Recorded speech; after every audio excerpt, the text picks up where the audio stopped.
Nice.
I want to make something with it.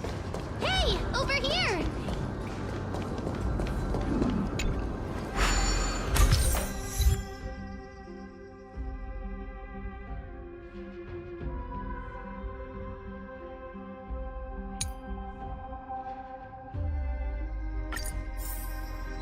Orynyx's miracle has appeared.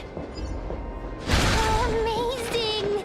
It's like we're inside a giant bubble. Even the river got parted.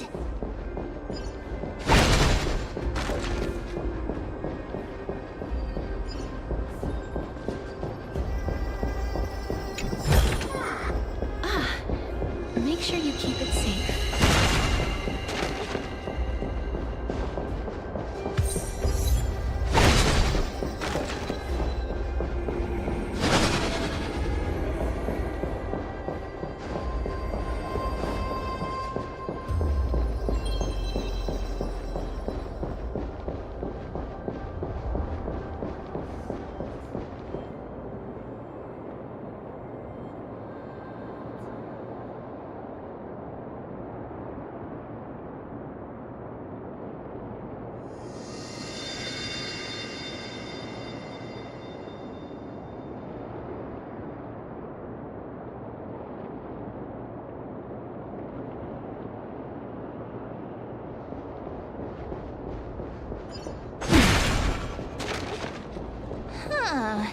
So this path actually didn't exist back then?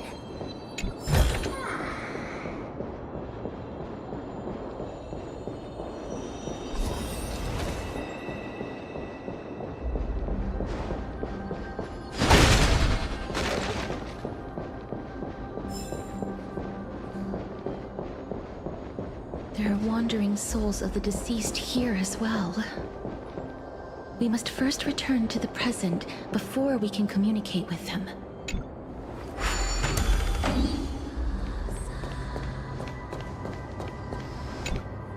Ah, by the looks of it, you must be the foreign warriors that the Queen had mentioned, right? Since the current campaign requires the utmost care, I wasn't able to make time to welcome all of you. Please, forgive me. Foreign warriors? A priestess, a warrior, and a divine beast. You look identical to the blessed saviors that the Queen described.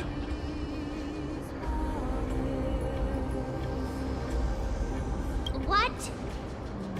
A campaign? Who are you campaigning against? Nobody knows, as of now. Of the scouts that went ahead, only one has managed to return. He says that the land ahead is a forbidden land that should not be approached, as it is the doorway between the netherworld and the mortal realm. As for the rest of the scouts, they've completely lost their souls and are decaying by the day. While there is still dissension within the city, the scholars agree that this calamity was so unprecedented that it needed to be given a new designation. An unprecedented calamity. Could it be death? It seems that you have indeed heard about this. Well, death is just one of the possibilities. It's too early to come to a definitive conclusion. A world that has never seen death. Looks like these people lived in the era Chrysia before the Calamity Titans descended upon the land. May I ask, where is the scout who managed to come back?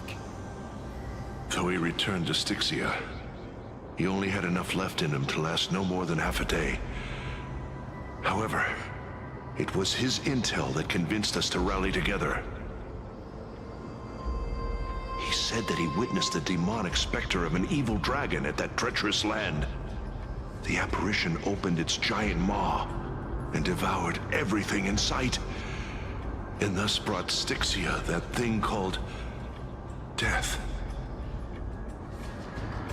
Styxia.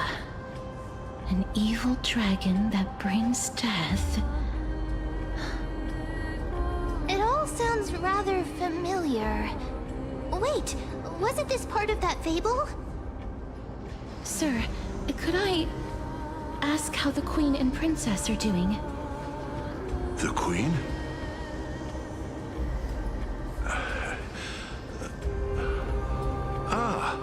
By the looks of it, you must be the foreign warriors that the Queen had mentioned, right? Oh, it's the same lines. Looks like he's still trapped in the moments before his death. Leave it to me. Sir, the war ended long ago. Styxia no longer exists. Styxia is no more? This cannot stand! Newcomers, hurry up and go take your positions!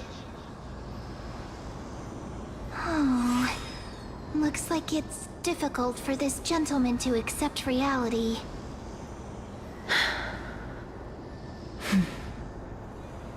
Sir, I am the Maiden of War, sent here by the Queen herself.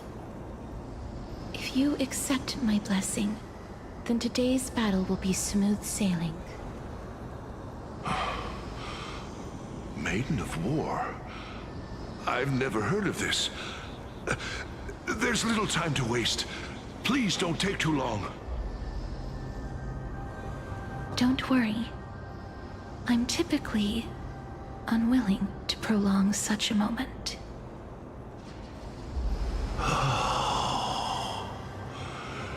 Is it over? Have we won?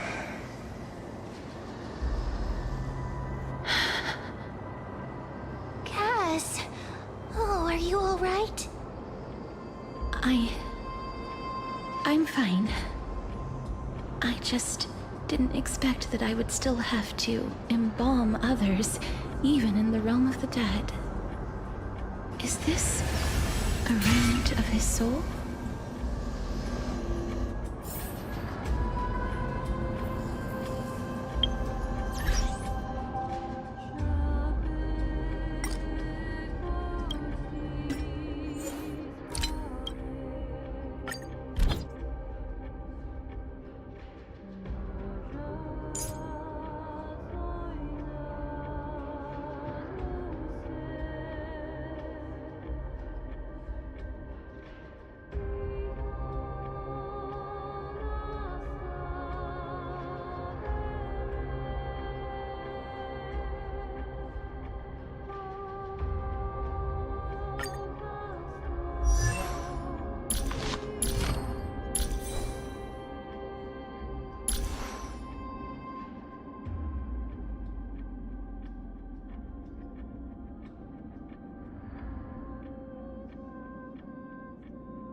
Well then, why should I place my trust in you?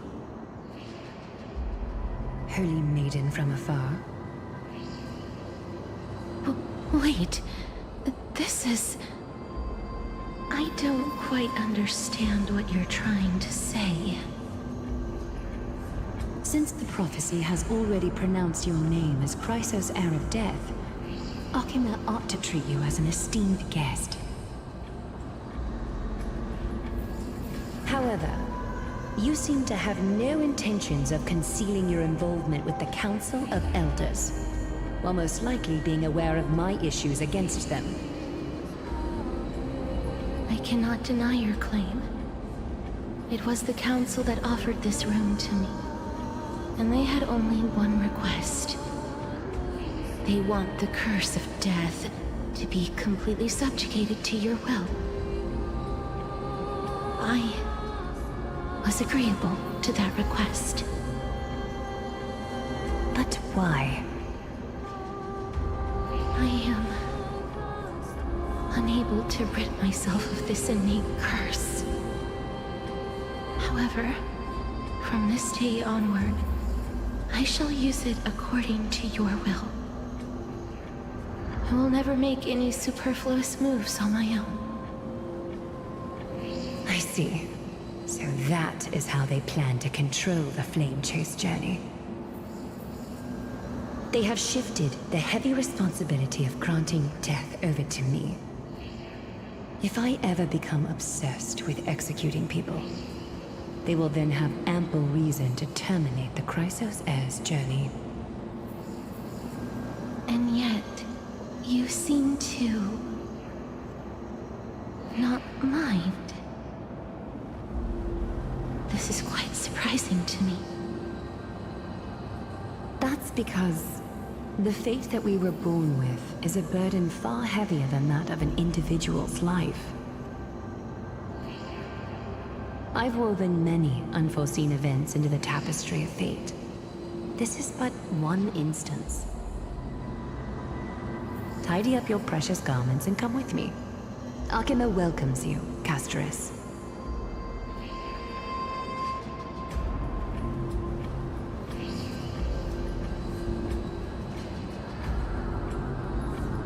I didn't think we'd find vestiges of memory here. Maybe they've got something to do with Orynyx's rune? Perhaps, but I do not need a reminder from them. This memory is one that I will never forget. Indeed, while my relationship with the Council has always been quite ambiguous, Lady Aglaya has never taken any precautions against me.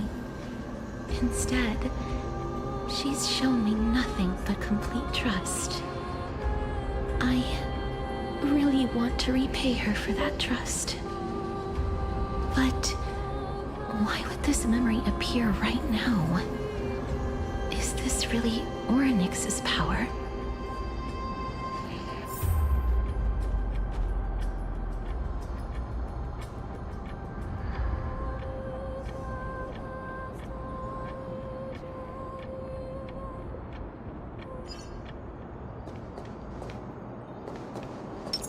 Sounding.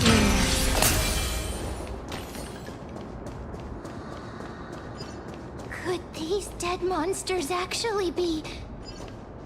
If Lady Cypher is to be believed, this could be the handiwork of Lord Mighty. Why are the Black Tide monsters here too? Can they swim in the River of Souls? Even Thanatos wouldn't be able to accept Black Tide monsters into their realm. These traces seem to suggest that anybody who trespasses upon death will pay a heavy price.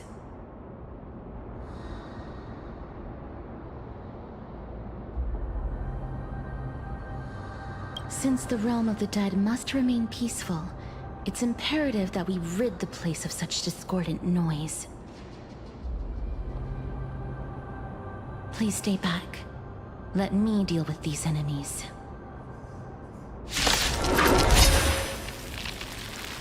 Existence is limited.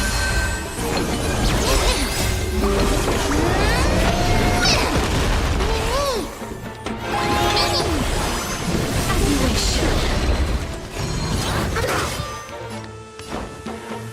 Time to mix things up!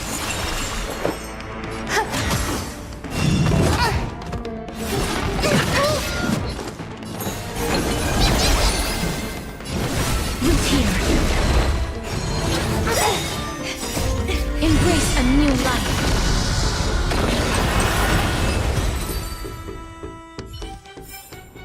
May wandering souls find their own way out.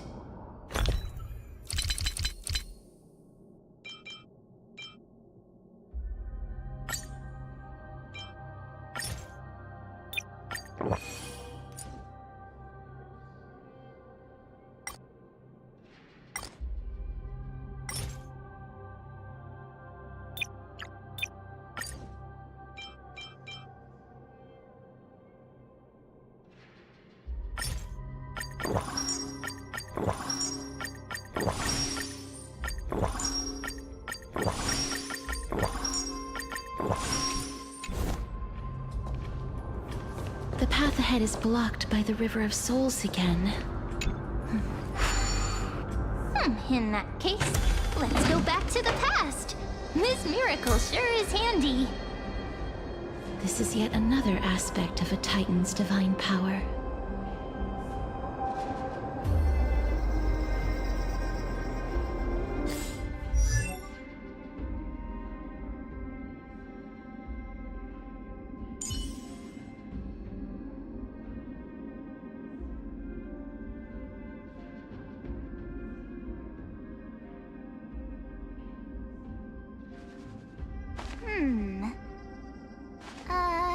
Let me see.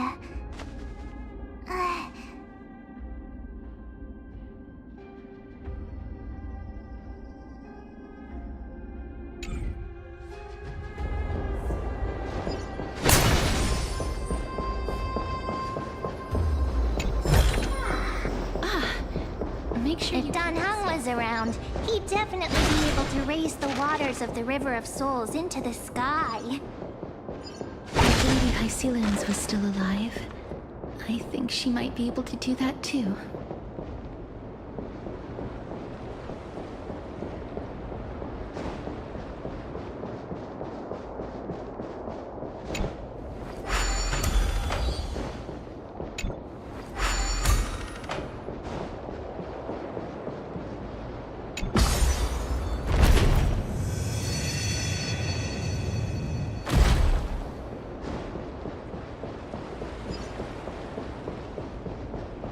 Sound wind.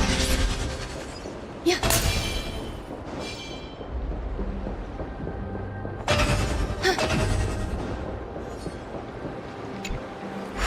You seem to be able to discern both the past and the future.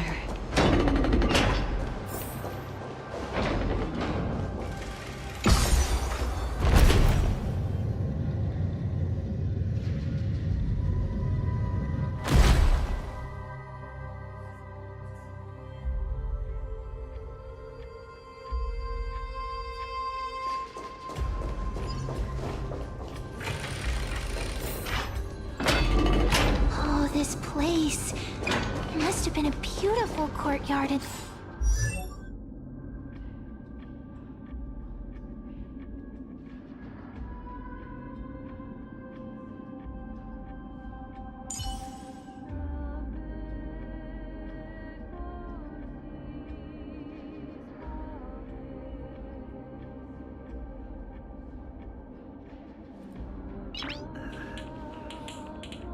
Nice.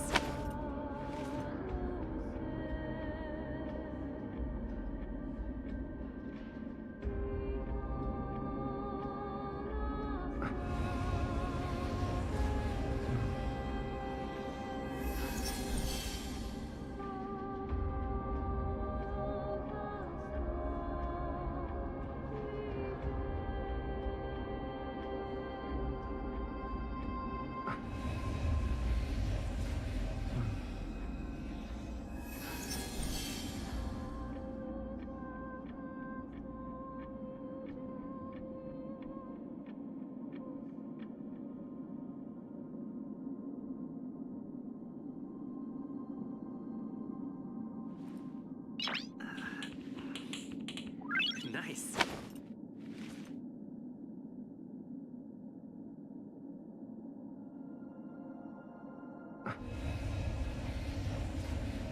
In the past.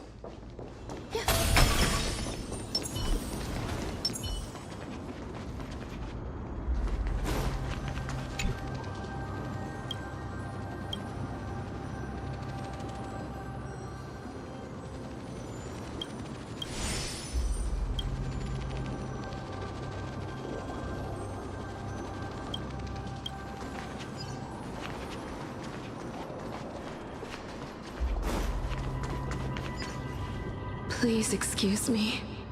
I am but a scholar from a distant land who had the misfortune of falling into the River of Souls and turned into a member of the dead.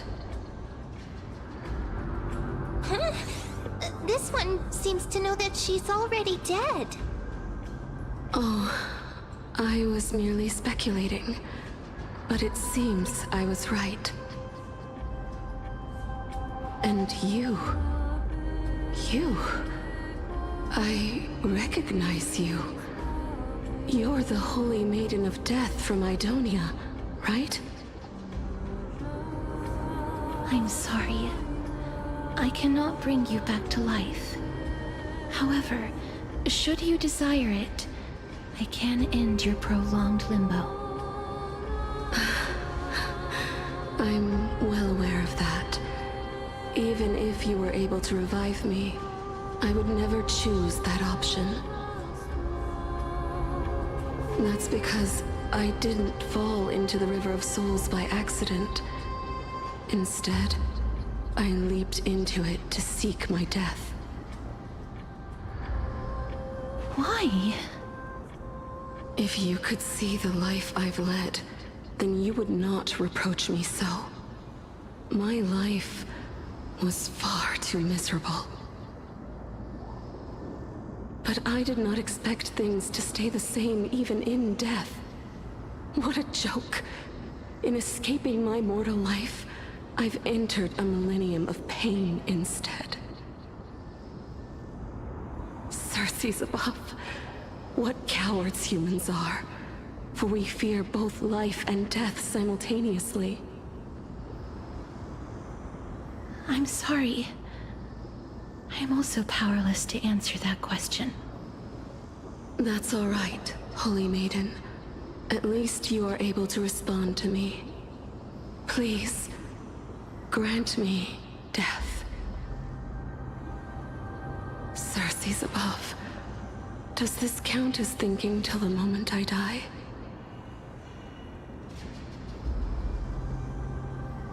I have seen too many farewells. Her distress is quite commonplace. There are those who will end their lives over what seems to be the smallest of worries. For some people, this power that I possess is a blessing rather than a curse. But I never managed to convince myself of that. Cass, are you still trying to create a world without death? Yes, because when placed under time's vast scales, there is no worry in this world that cannot be solved.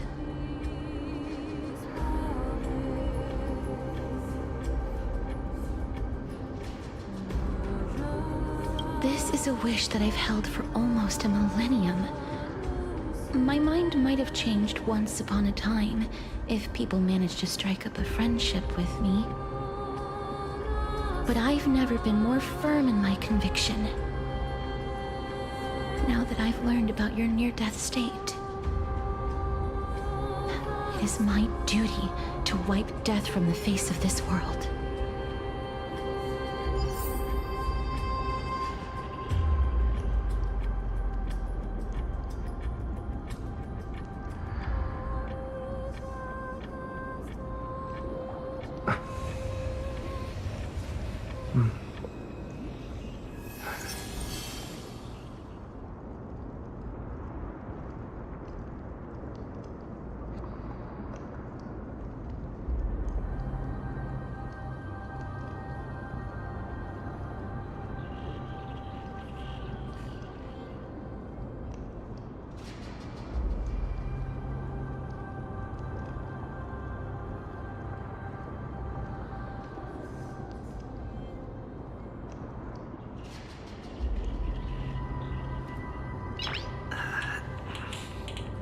Nice.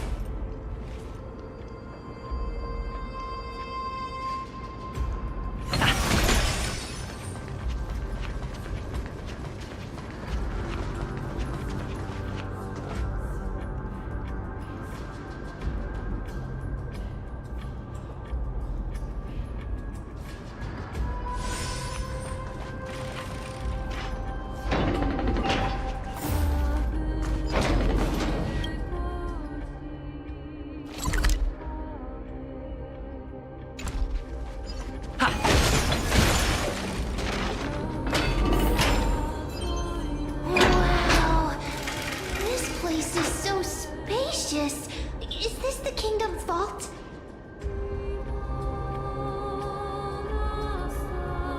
That's fine and all, but we need to lay down some rules. We're not gonna return to the past to steal things. Do we need to enter that doorway to climb even higher? There seems to be a person.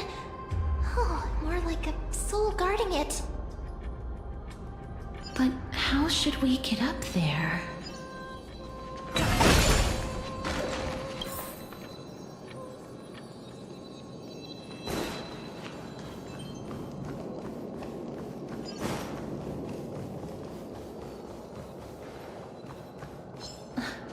The path is blocked yet again.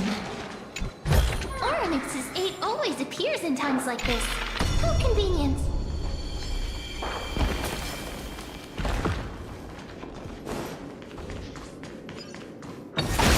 Look, there's even a platform lift over there.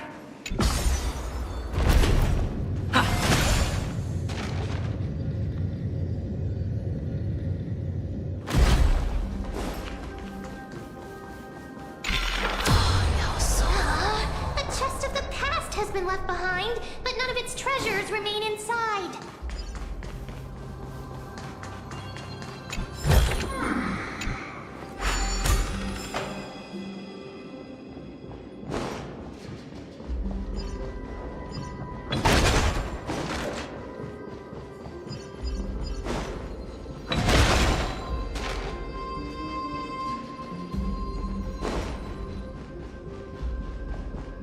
Wait, what if the miracle suddenly loses its effect? Mem, do you really want me to answer that? Stay back. Don't come any closer. Don't come near me. Why does he look so panicked? Did the black tide monsters frighten him? Or is he actually scared of his own extraordinary power? There's no need to be alarmed. We're just passing by the area. See? None of us look threatening.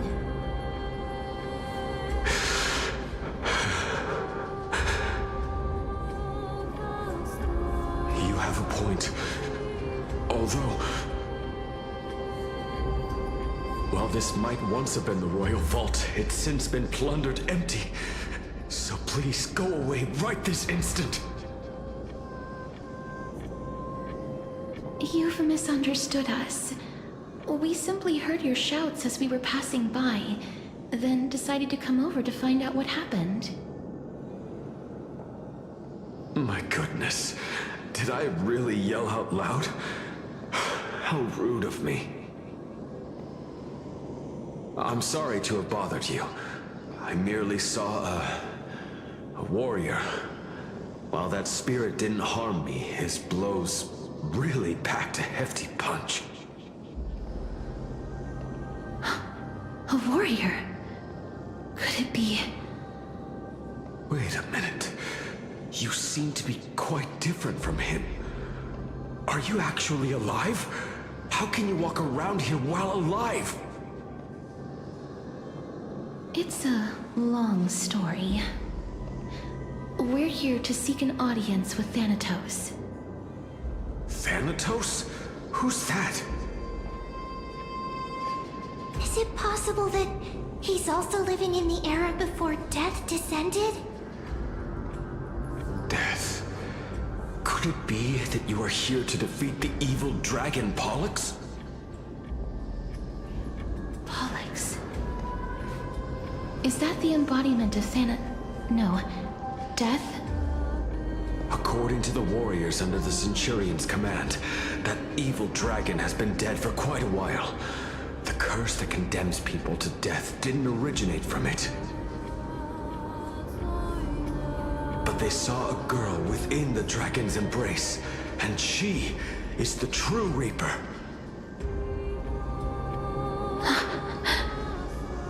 Pray tell, where is that girl right now? I've heard that the Queen spared no effort in bringing her back to the castle. Her Majesty intends to control all of Amphorius with this unprecedented power. As for whether this rumor is true, well, no one knows. You have my thanks for the invaluable insight that you've given us. Please, treat this touch as a token of my gratitude. You... Are you...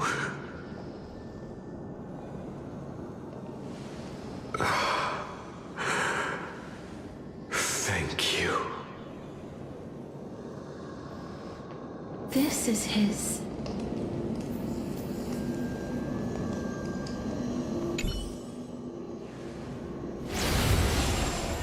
Then you granted him death? That isn't like you. You would have refused even if I commanded you to do so. I... don't know.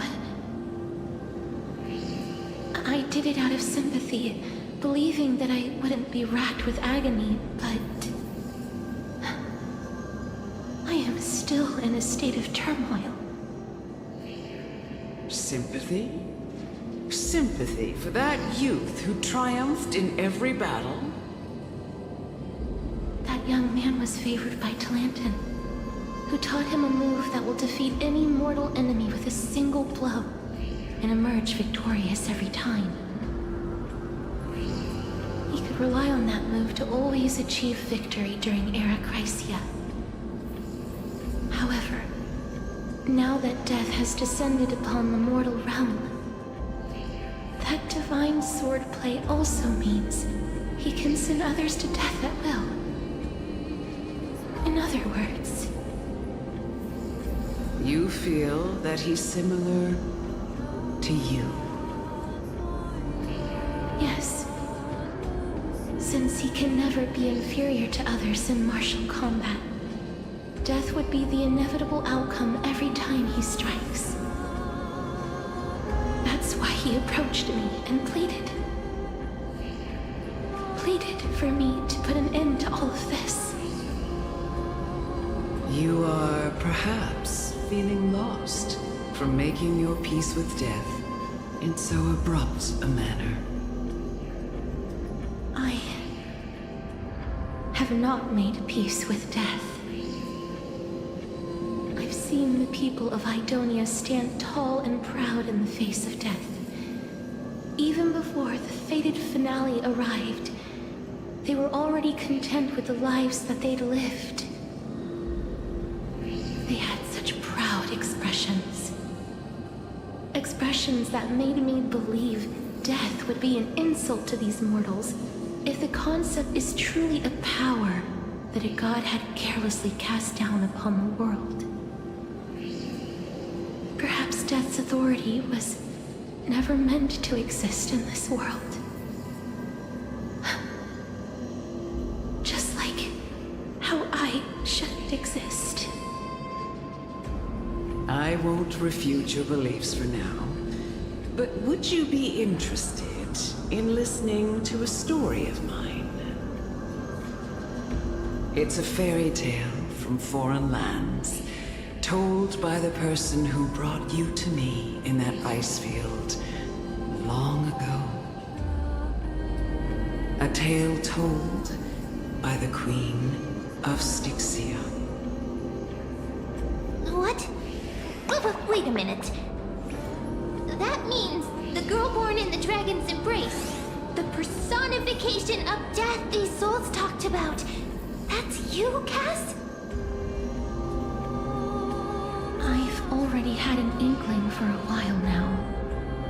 But I honestly have no memories of Styxia. My memories only begin after Amunet brought me to Idonia.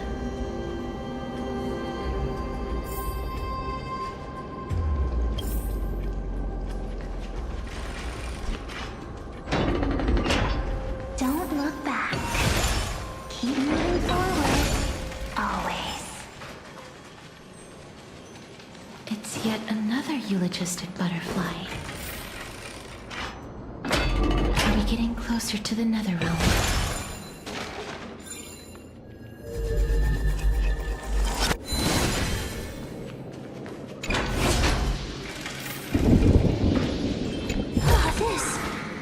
This is...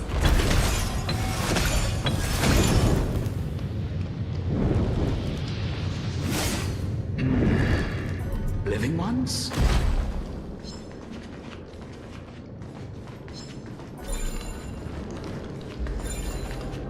Oh, could you be the scions of Styxia? Did you hear about the great work that I'm doing here, and have thus arrived to give me the last material that I need for transmutation? Great work? Have you heard of the great name of Pollux, perchance?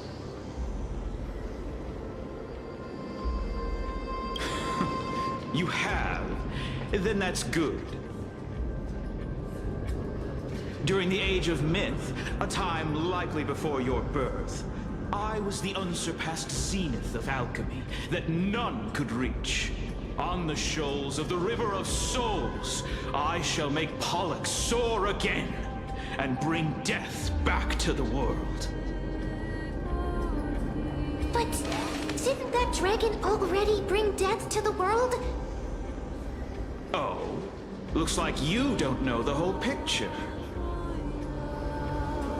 While it's true that the missing girl can grant death to mortals, Pollux, the one who delivered her onto this world, makes it so that humankind cannot die.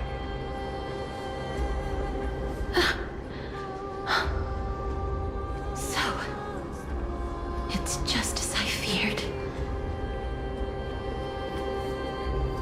This is my guess. The deceased are supposed to drift down the River of Souls until they reach the end of the West Winds. But this River of Souls was blocked by Pollux's fall. That's right.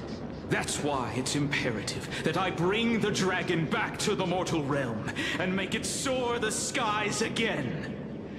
I have long since prepared my alchemical matrix in the tower, although I am still missing the most crucial material of all. That final ingredient, the final sacrifice, is none other than the girl who lives out her days with death. Huh? What's going on? You didn't touch him, did you? I know that I am no longer capable of carrying out that task.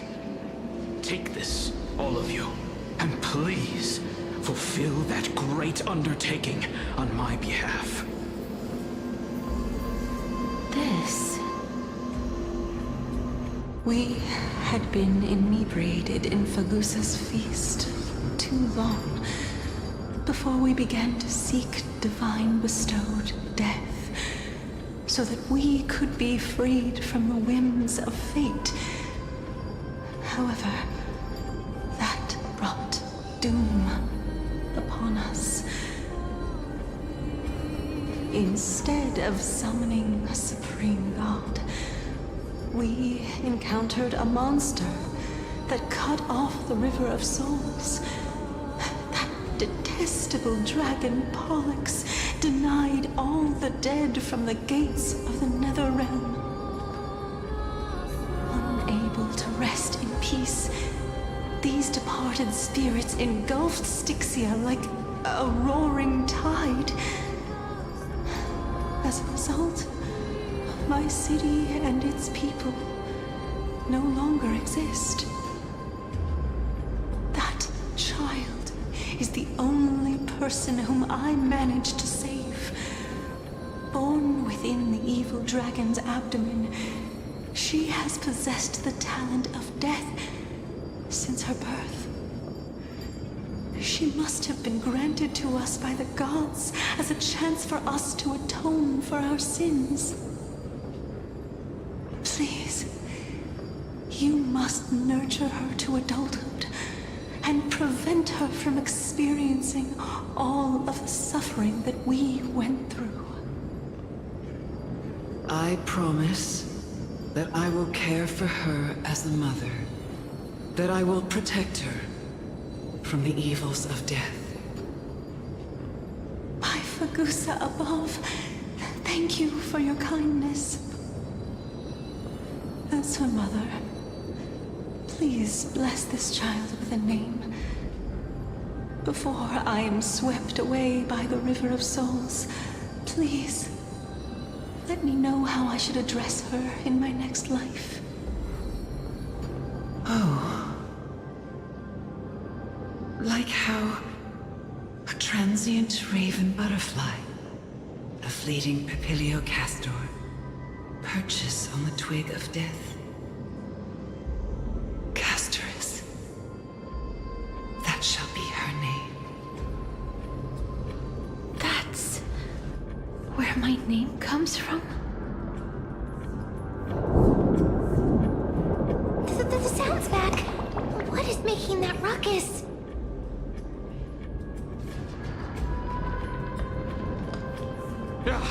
Living ones, don't waste your time bickering. The Netherrealm's wrath is falling upon you.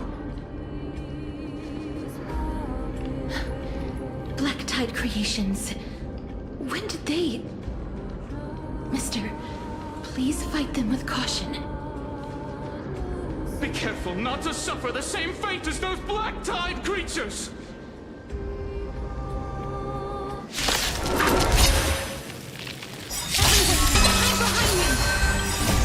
All will be swept away by the wind. Step up, let's see ya. How's this taste? I shall remember Nice, this like one. a good brew, my friend. Indulge yourselves! Some value, I suppose. As you wish. Embrace a new life.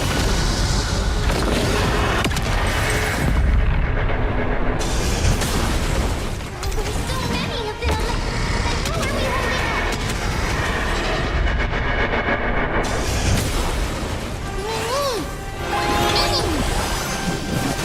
Darkness with me.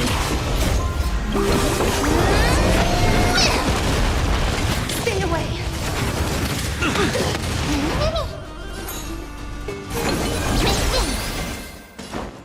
Time to mix things up. There's more to life. Every petal. All will be swept away by the wind.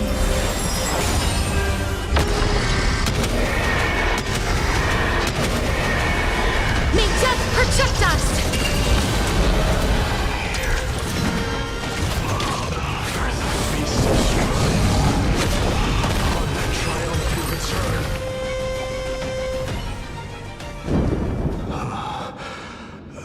You? Lord Mighty?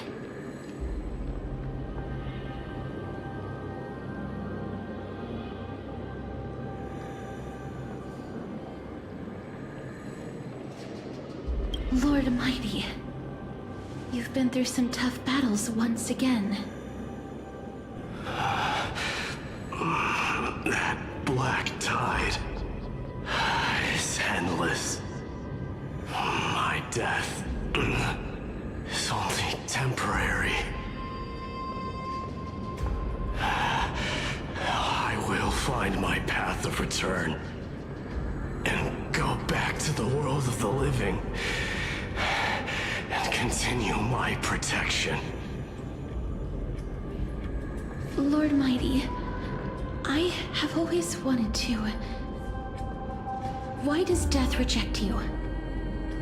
I'm the one resisting it.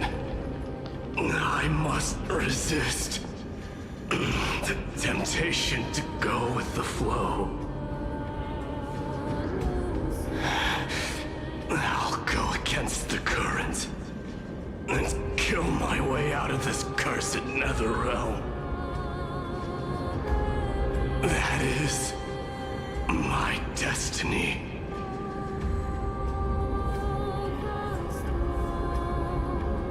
It seems like he's completely focused on resisting the temptation of the dead's whispers. He's working hard every minute to deny death. It seems his battlefield is not limited to the world of the living.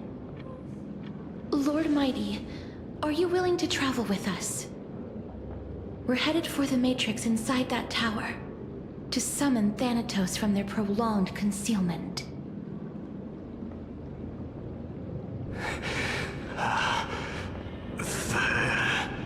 Thanatos.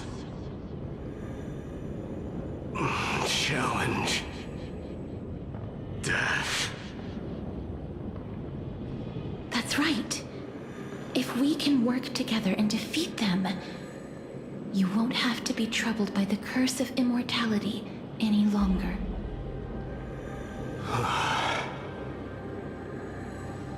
Let's go together, Castorus. Let the person who has brushed against death countless times guide your way. Cass, are you sure you want to do this? The alchemist said he wanted you to be a sacrifice. I'm not afraid. There's no reason for us to turn back anymore. Rather than standing still, taking action is by far the better option. Perhaps fate might take pity on us today and show some compassion.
Simple solution. And that's all it takes.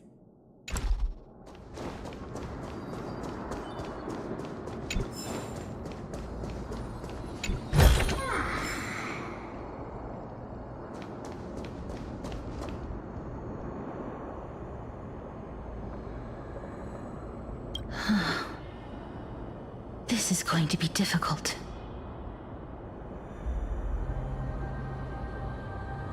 I'm familiar with this kind of mechanism.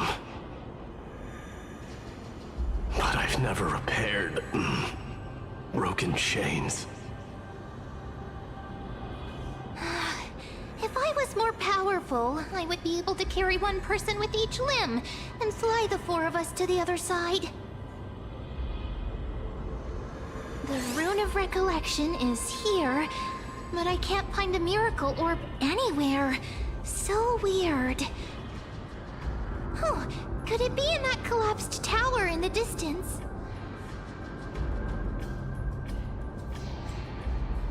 That sounds so weird. Forget it. Just leave it to me.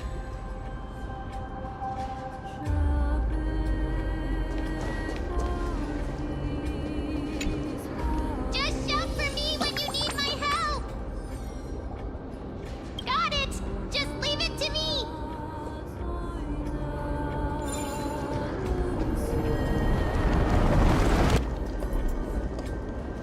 did it. The pink squirrel is... The miracle's range is limited. Please come a little closer.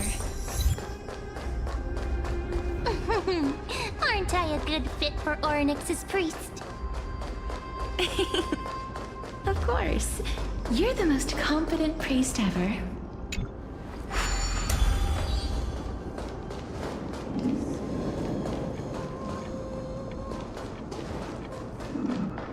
The alchemical matrix should be behind this door. Is that...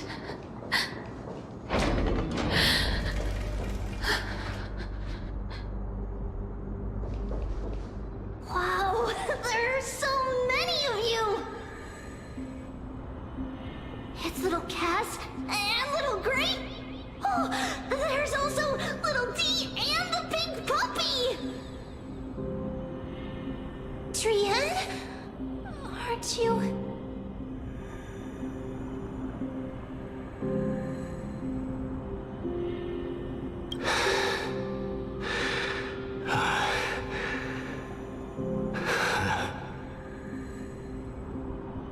This is the first time I've encountered a deceased friend while going upstream in the River of Souls. It really works like this. Just like the other departed spirits we've encountered along the way. I'm also unable to sense the aura of the living on Lady Trian.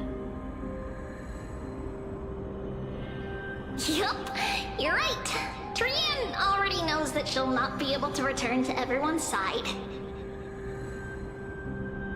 But Trian believed that little Cass would eventually return to the Netherrealm.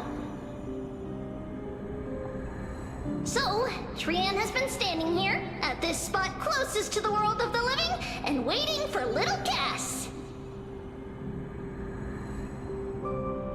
Oh. It must have been very tough for you. But according to what Trian said, we're almost at the entrance of the Netherrealm.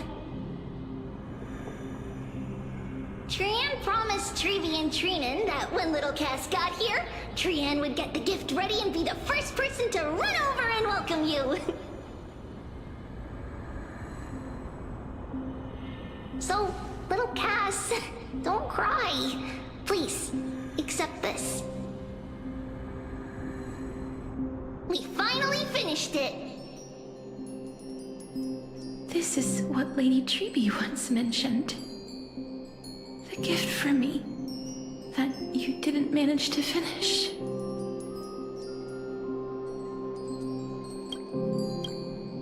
The Holy Maiden of Yanis. Even when separated by life and death, their thoughts are still connected. Trian spent a lot of time drawing this. Trian hopes that little Cass likes it. Seriously? It's seriously a wonderful drawing. Lady Trian.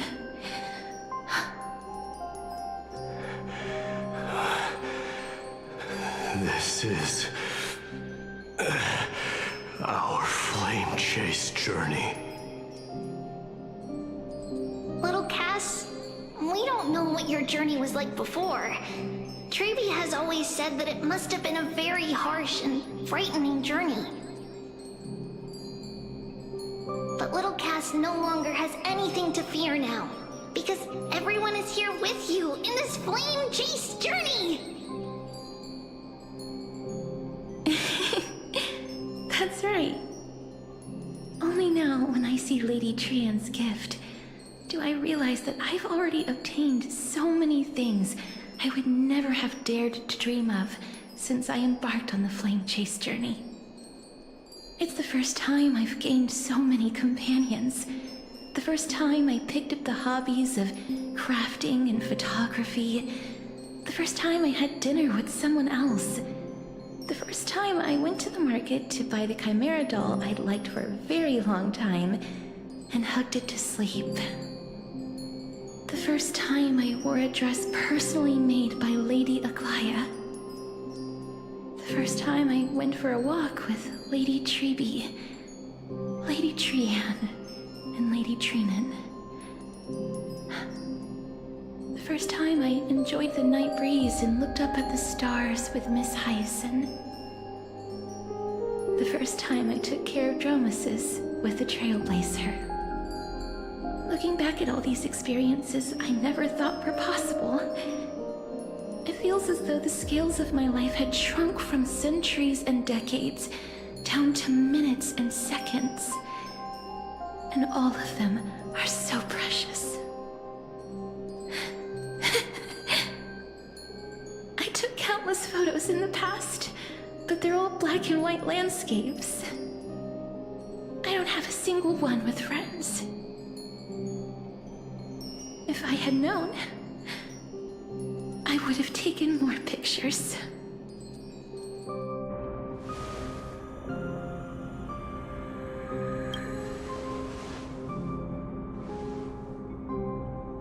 Trian says yes! Trian likes little Cass and would love to take a picture with little Cass.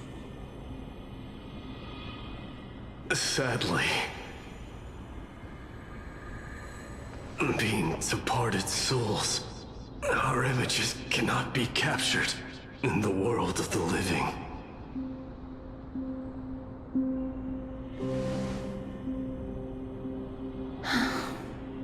I thought so too. What? Are we seriously going to leave any room for regret?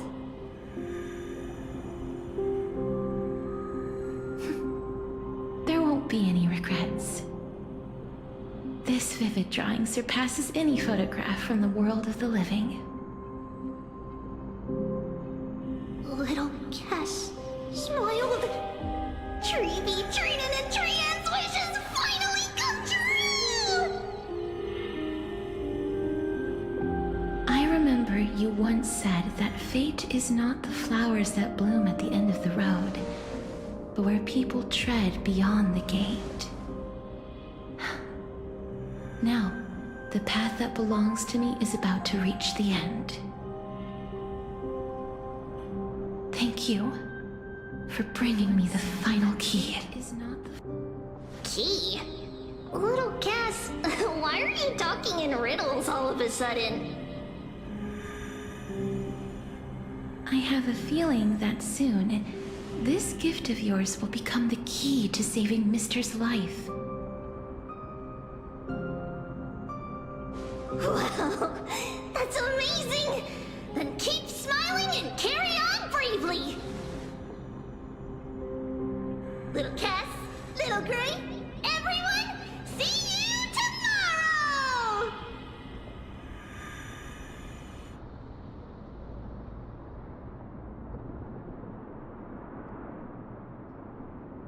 Lady Trian. The aura of this place. We have indeed reached the end of the stream of souls.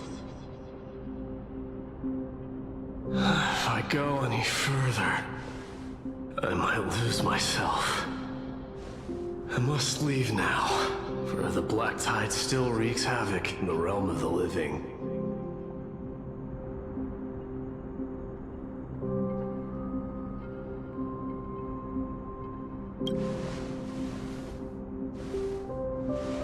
I seek not to enter the door to the nether realm.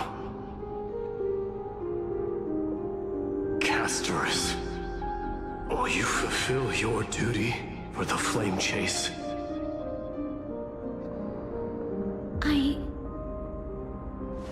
I have yet to make my decision, Lord Mighty.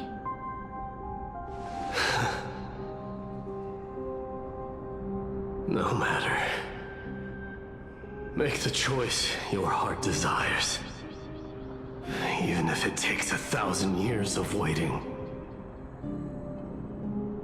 I will continue to fight till I die. then rise from death till the miracle descends.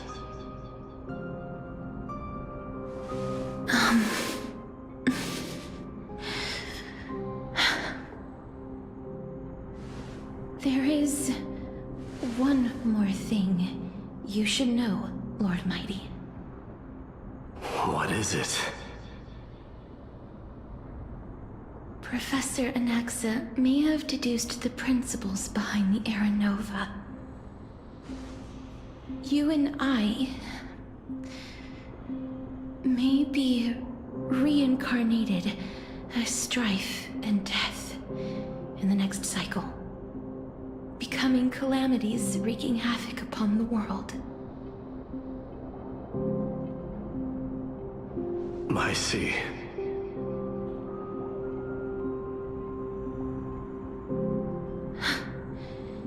Is that all? Are you going to accept such a fate without complaints? Do you have a strategy to shatter the shackles of our fate? I haven't found it yet. Perhaps I never will. Then, cease wasting your thoughts on futile matters. Control what little you can. And when fate's inescapable grasp comes, resist it with the strength of your mighty will.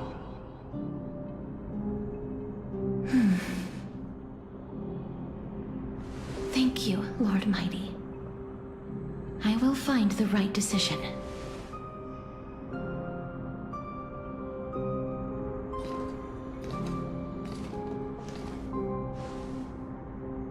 In the name of strife, may you meet a fitting end. This must be the alchemical matrix the spirit mentioned. Let's see. We need to insert Aquila's sky, Georios' earth, Kefali's fire, Fagusa's ocean, and Nestia's love. It seems our sweet Princess Homebody has made up her mind. In that case, seamstress, I suppose I no longer need to deliver your message. My time is rather precious after all. Whether you wish to break free from death or not, please, follow your heart. By the promise you once made, I ask that you fulfill your duty one final time. Castorus, please, live as a human, and die as one. According to that alchemist, the final piece is supposed to be me. However, he is not privy to the past, and therefore cannot see the full picture. The past? I saw the twins of death in Kefali's memory, and now I am certain that I was one of them. The trial of the Hand of Shadow demanded taking the life of your family. I died during that trial, falling before the gate to the new world. And my sister, whom I never met, became the Titan Thanatos of this cycle. She was consumed with regret over my death, so she used the Titan's authority to reforge my soul. Yet, it also means she has never revealed herself to anyone, hidden away from the entire world. That's because the Titan she became already fell at the start of everything. They died for me, and now lie in slumber in the River of Souls. You mean Pollux? That's right. The River of Souls is no material river. It cannot be blocked by ordinary means.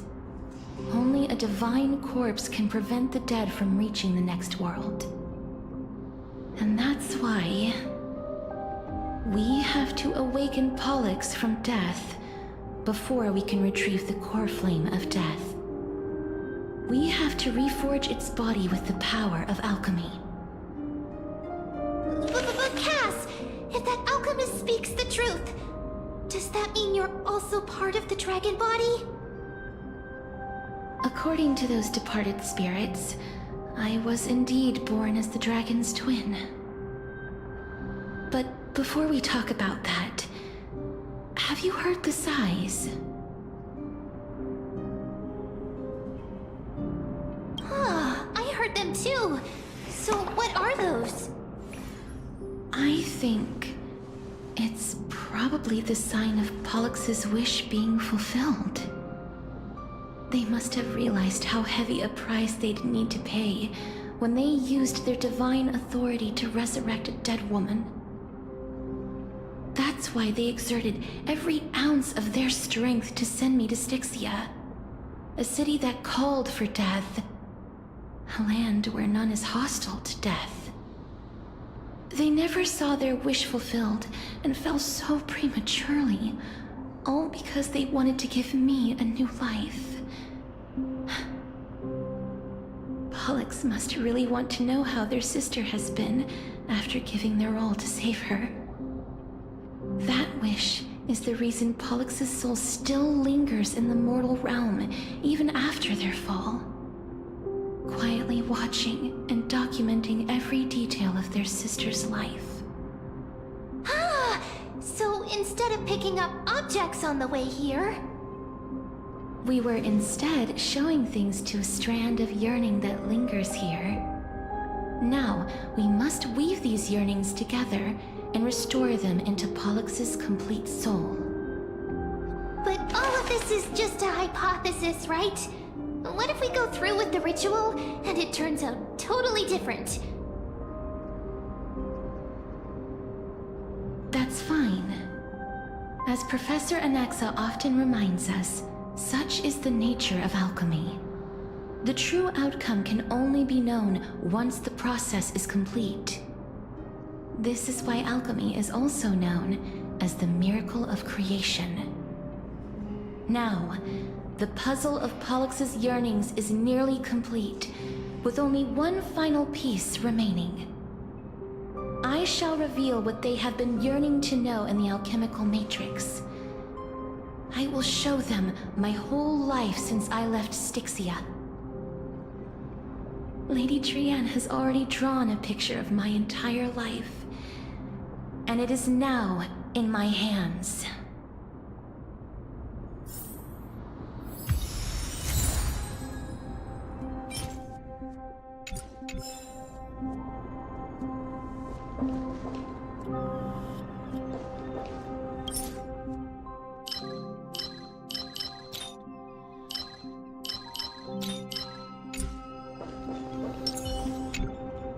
Then, let the ritual begin.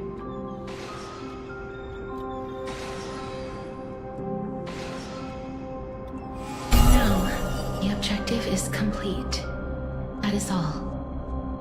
Such is what Professor Anaxa always says after preparing for an alchemical ritual.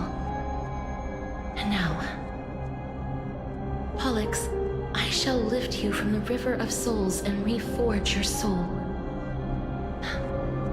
Perhaps you will be disturbed by this, and your body may become horrifying to behold. But if even the slightest trace of your soul remains, the soul that once ferried me to this side of the shore, then please, look at me. I wish to thank you in person. I have obtained everything you sacrificed your divinity for. Lady Almanette. Did she recognize you? Oh, she must be the first soul we can communicate with here, right? I'm afraid she is just another spirit trapped here, like the rest of them. The only difference is that I was there when she died. Please, go on. I'm listening. Are you about to tell the story of Styxia? Yes. You're just as smart as I imagined, but... never mind. Now's not the time. There's no need to worry, Elder. Take a look around you. You're already at the resting place of the dead. The world of the dead. But how? I understand that you chose to remain silent about the story to protect Castorus, the girl who coexists with death. But you no longer need to hide that story. I can assure you that you have protected that girl's life well.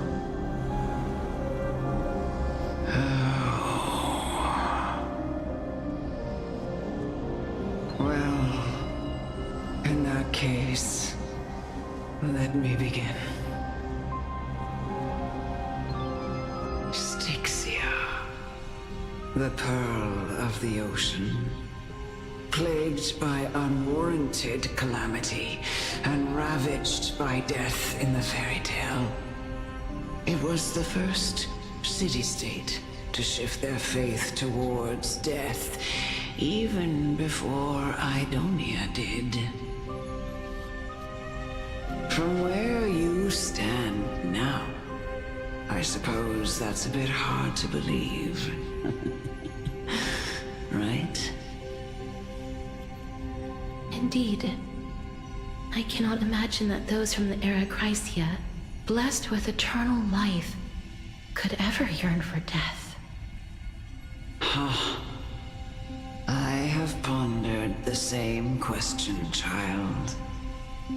But I am afraid there is no clear answer to it. Journeys and epics are only glorious and magnificent because all things eventually fade to dust. That's how someone once explained to me why death isn't necessary to the world. But I still can't take that as the final answer. Would a world without journeys and epics be worse off? I take it the one who spoke this line was a general, or perhaps a warrior. I, however, did find some inspiration in these words. Would you like to hear my thoughts, Castorus? Please enlighten me, Lady Amunet. Though I have already made up my mind on how to handle the authority and core flame of death. Your words might truly guide me toward the path forward. You and I are neither warriors nor generals. Therefore, journeys and epics cannot truly resonate with us. But what if I reframe it like this? What if love is not a trait bestowed upon mortals by Nestia, but a blessing from death? Love.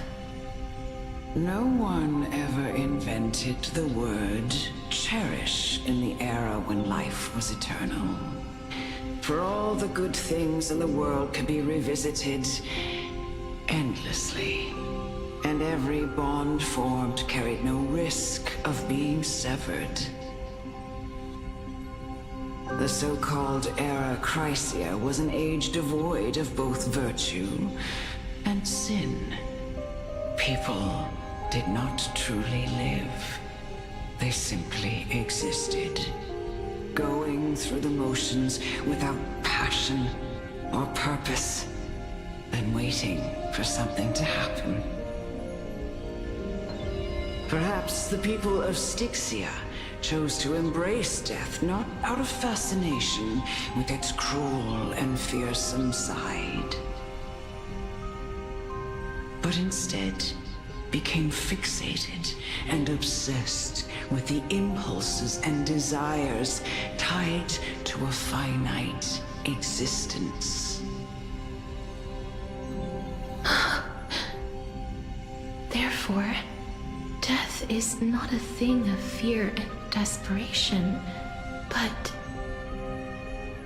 That's right, Casterus. It is the reason we shed tears when parting ways, and also the original spark that ignited the passion of mortals. If you truly intend to deprive the world of death, then be prepared to witness it return to a state of stagnation. I understand, Lady Amunet. Our limited lifespan shapes all that we know and love. Not even the Death Titan has the right to take that away from humankind again. Nestia's love was the chrysalis of Gold's first blessing, but it most likely wasn't understood by mankind. We only learned to interpret this wonderful gift after Thanatos' arrival. If the world was bereft of death, then the Queen of Styxia wouldn't have played midwife in delivering me into this world. You wouldn't have welcomed me into Idonia, and Aglaia would never have invited me to join the Flame Chase journey. None of these stories would ever have happened, and I would never have lived, let alone found happiness. Thank you, Mother. I will use all the love I've experienced in this long life to complete the final miracle. My teacher, Anaxagoras, grant me the wisdom of all things. I call upon thee, the stripped dead dragon's corpse.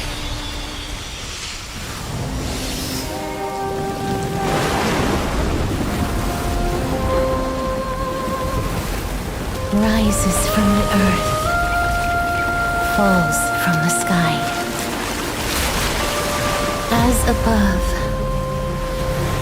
so below. This is the greatest power of all powers, unstoppable in this world.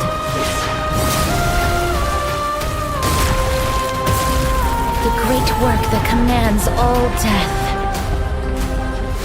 I shall grant you embrace.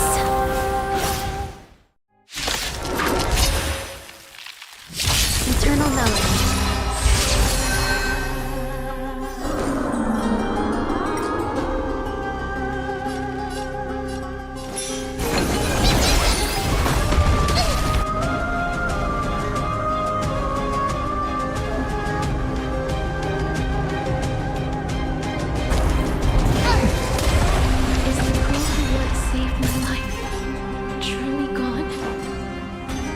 Show yourself again once we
there is fury welling up within them. I shall remember this warmth. Every petal all will be swept away by the wind. Please cherish this time. Return to dust.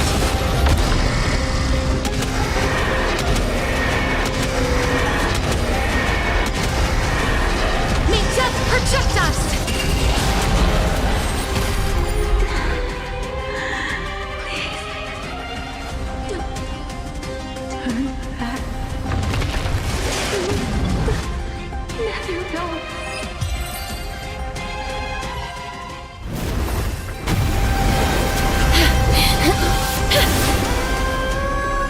Oh, death. Sleep in peace.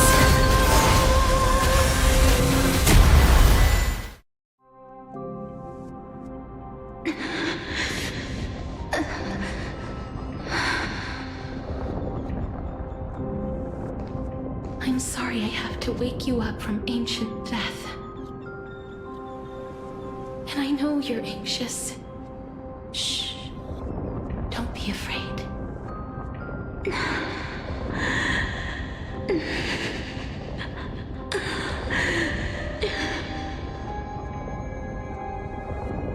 Do you remember me?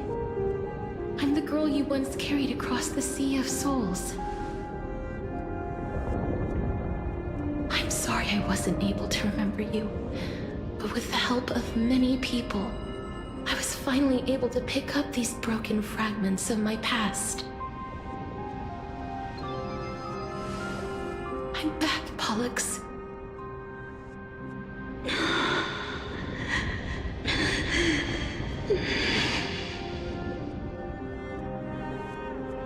I know this might not be what you wanted.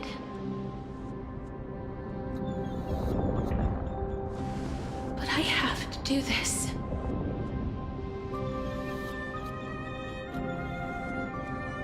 So please, carry me across the Sea of Souls again and return me to the Netherrealm, just like you did in the past. Please take me to where the core flame of death rests.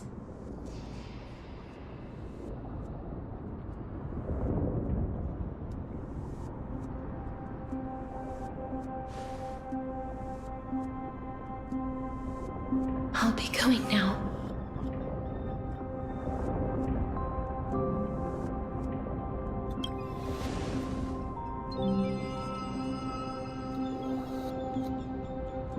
They may look scary, but as long as...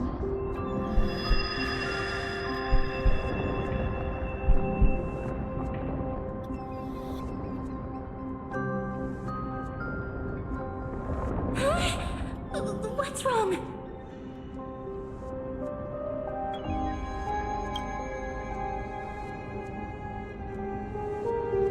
Are you...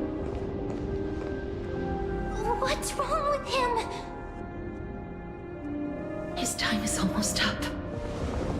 If I don't go now, I'm afraid his soul will return to Thanatos' embrace before me.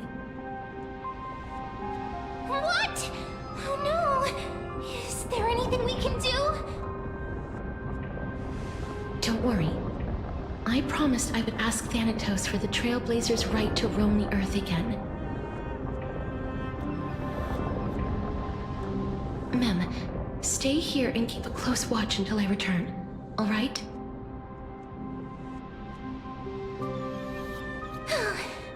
All right. I'm the best at taking care of others. Go on, Cass. Make sure not to leave yourself with any regrets.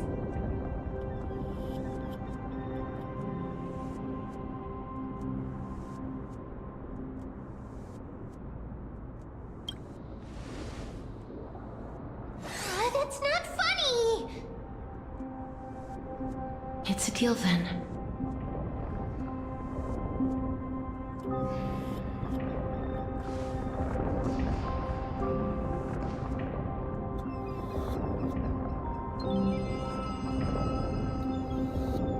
Please.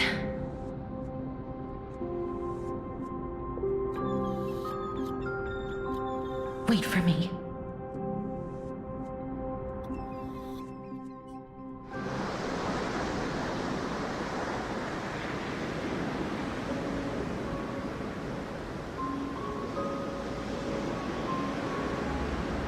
After all that, you still ended up back here.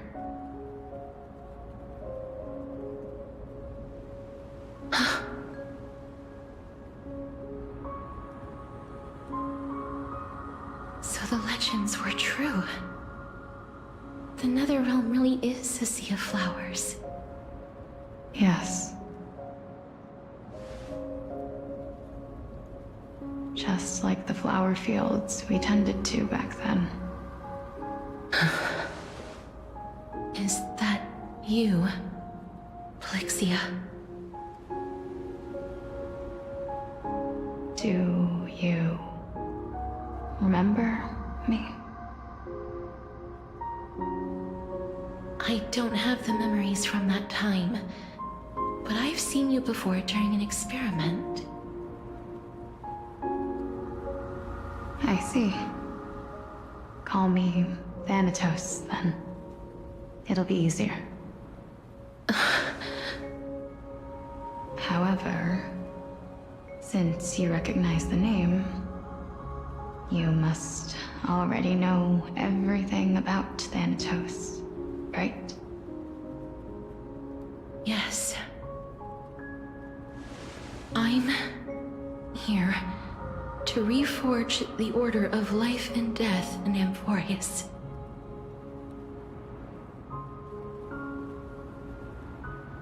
You know, my sister was a sympathetic, but rather sensitive person.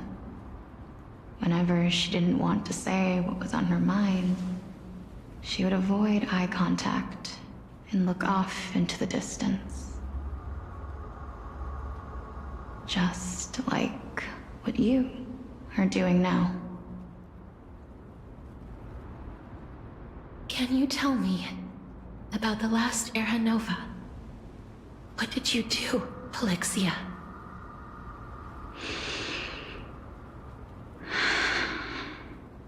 Where should I begin?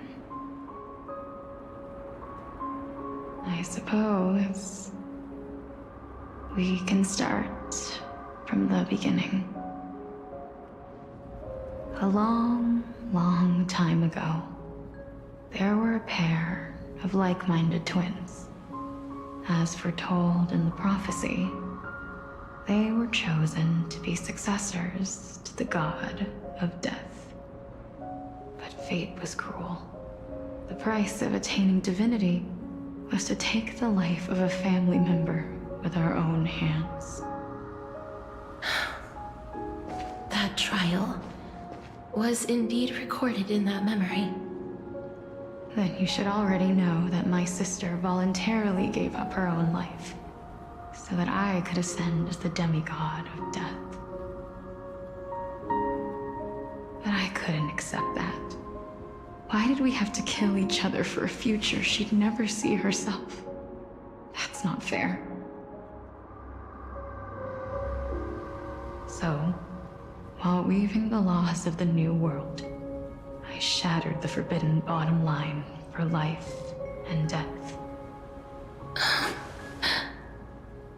I reshaped my sister's soul and took the form of the great dragon Pollux to carry her up the River of Souls and back into the mortal realm. But our fates were already decided and manifested in unexpected ways in response to my futile actions. Aging is an unbreakable law of nature laid upon humankind, created at the same time as death. When the living die, their souls will meet Thanatos, who would determine where every soul goes. If the Reaper raises their left hand, the soul is granted death and allowed to enter the Netherrealm to await reincarnation. If they raise their right hand, the soul is rejected by the Netherrealm and returned to the mortal realm to continue walking the earth. That's why the Hand of Shadow can only lay down judgment and not embrace another being. Yes. Death was originally a pair of hands, but they were split in twain when we reached the mortal realm, never to touch each other ever again. The half of Thanatos that represents life, the undying human who grants death, that was the curse I forced upon you. Then, what about you? As the half of Thanatos representing death, I shoulder the fate of defying death. I died the moment I entered the world of the living. From then on, I, Titan, also no longer existed in this world. The cycle of life and death stopped. Souls were denied their audience with death, and were left stranded within an ever-rising river of the dead.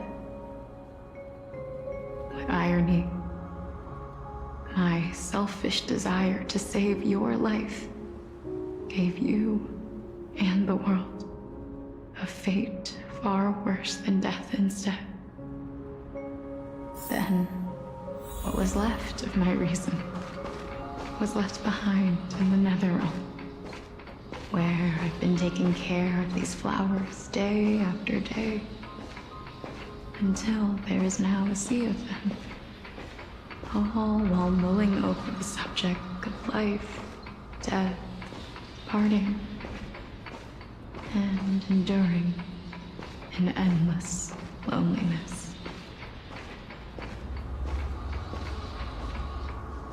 Fate is absurd indeed. Our lives were a mirrored image of one another, like a pair of hands. Even so, we arrived at the same destination. We walked different paths, yet experienced the same pain. I had hoped that maybe you would at least have a good life in this cycle. I'm sorry. I lived my life well. It didn't go to waste. As far as I'm concerned, you did nothing wrong. Even though I forced the authority of granting death to humanity upon you, a total stranger. Too many responsibilities were forced upon me in the course of this long journey. I was once lost, even upset. But I realized recently that if it weren't for your blessing, I wouldn't have understood the source of these emotions, nor would I have realized my purpose. I wouldn't have made it here to reunite with my missing half. And we wouldn't be discussing our past while sharing the same view of this landscape. I wouldn't have understood the meaning of our existence. The meaning of our existence. This sea of flowers blooms on dead land, because we sowed it with the seeds of our separation and watered it with our tears of loneliness.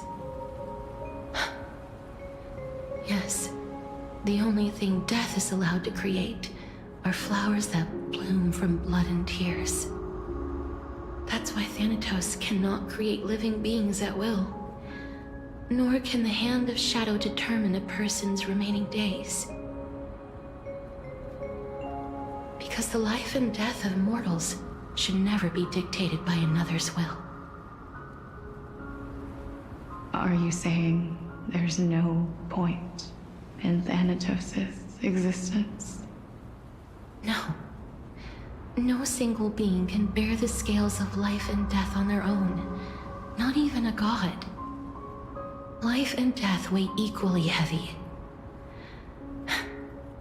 We both know that now, don't we?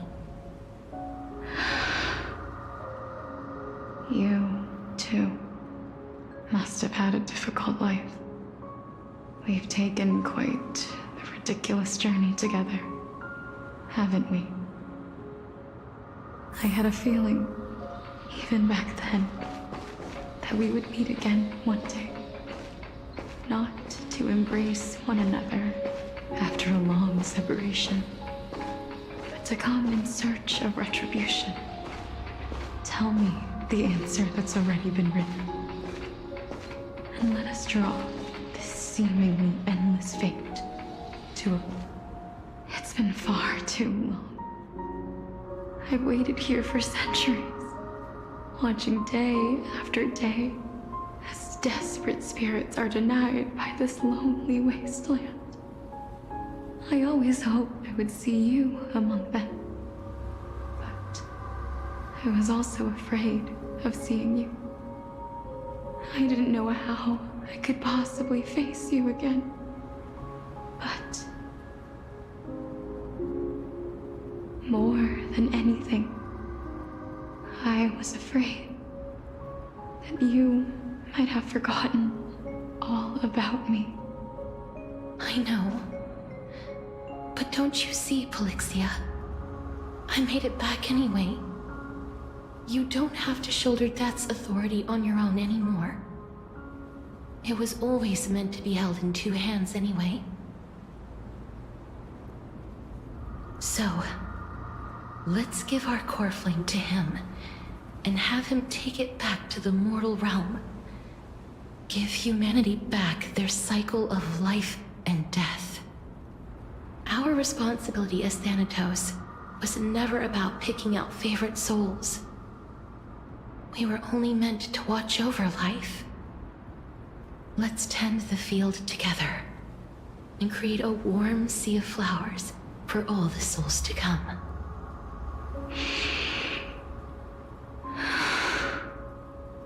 What do you think, Polixia? Yes, just one last step. You shall wither, and through that, the dead will sprout again from the remains, and be reborn with the dead flame. As foretold by the prophecy, Thanatos' authority is only destined for only one person to wield. As the Chrysos heir of death, as their demigod, as a titan, our fated moment has arrived once again. Just like before. Yes, just like before. But unlike that time, the ones undergoing the trial this time are prepared. You've made up your mind? Yes, as dictated by fate. But I won't be afraid, as long as you're here with me. Complete your trial in this life. Grant me the embrace of death, and light the spark of life ablaze. You've been tempered by life and death. I know you'll be able to give this wasteland its first breath of life. Like a raven butterfly, flying swiftly into the netherrealm, perching on the twig of death.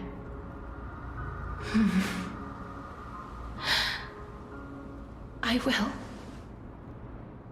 After this, I will remain permanently in the Netherrealm. The River of Souls shall return here and rain down from the sky, scattering souls across the earth. The cycle of life and death will flow once again. The sea of flowers you sowed shall bear countless joyous or sorrowful souls, and bloom evermore.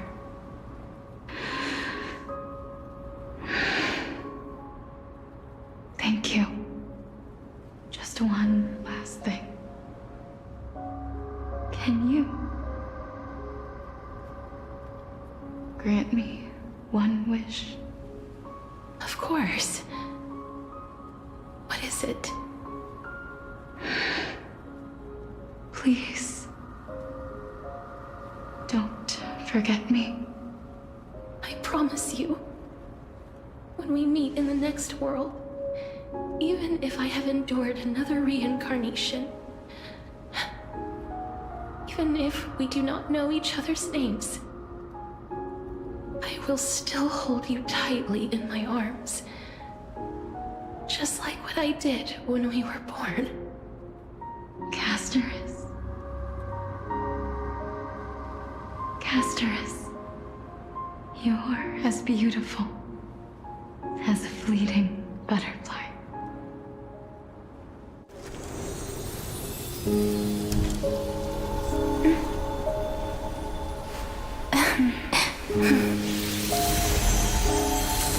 I will bring rest to death.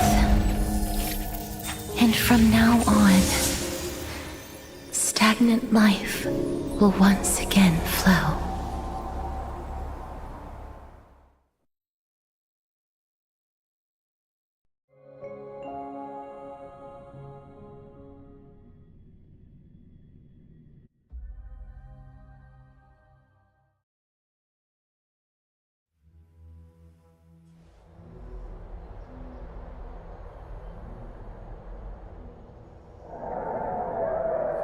Time flies.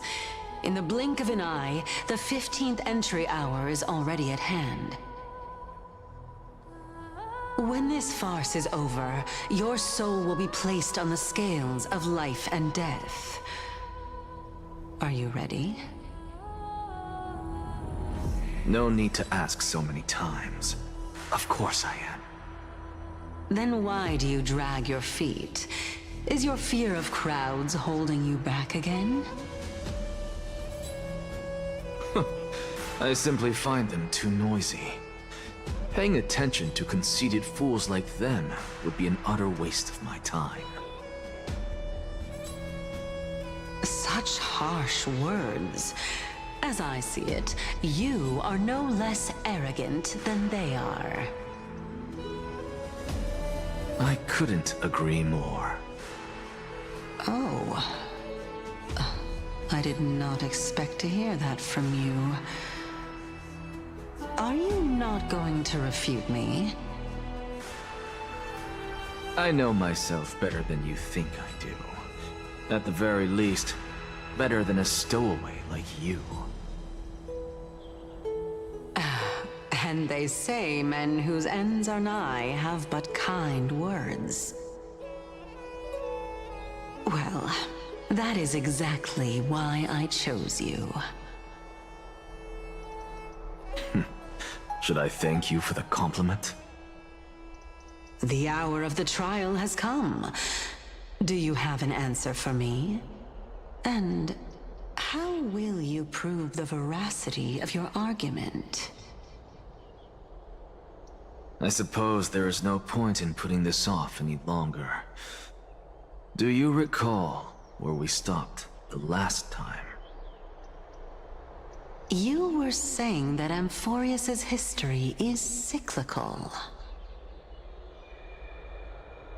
Indeed. The demigods that bear the core flames eventually become the new titans at the world's end. Remember what happened on the Holy Mountain? Calypso, Naias. As their destined ends approached, one by one they left this world, leaving only the twins, who are fated to succeed death. Unfortunately, while their journey is consistent with ours, you and Calypso, as well as Nikador and Naias, act as supporting evidence. I can only come up with a rough sketch for my theory of a cyclical history.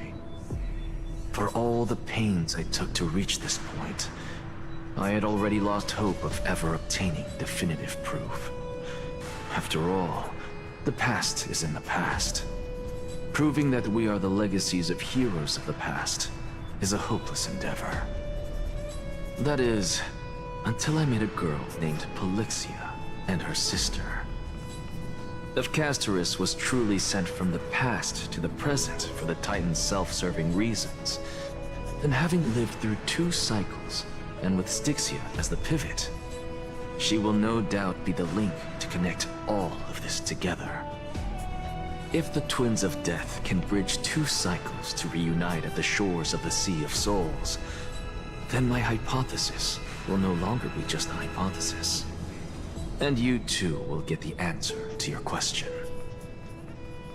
Well, that is all well and good, but how can you be so sure? If there is even the slightest error in your hypothesis, the girl will be shattered. It matters not. The most important quality a scholar must possess is foolhardiness. If you are overly cautious, then you'll never have the gumption to make the first step, and change will never come. Besides, I, an Exagoras, am destined to overturn this farcical world. Come, let us go and teach those pathetic worms one final lesson.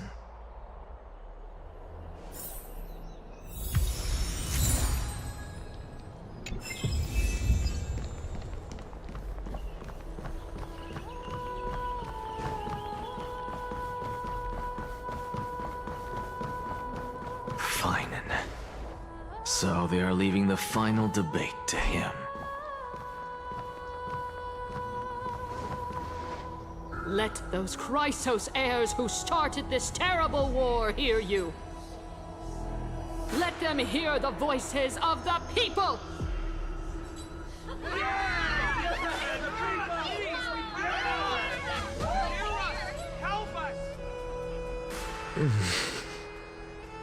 As always, that woman knows how to stir up a crowd. Professor Anaxa, I thought you'd pass on this. Everyone must cast their vote, or this assembly would serve no purpose. Prof, do you truly think it's wise to entrust the fate of the world to an assembly like this? Akama has stood strong under this system for 1,000 years. It stands to reason that there is purpose in its existence.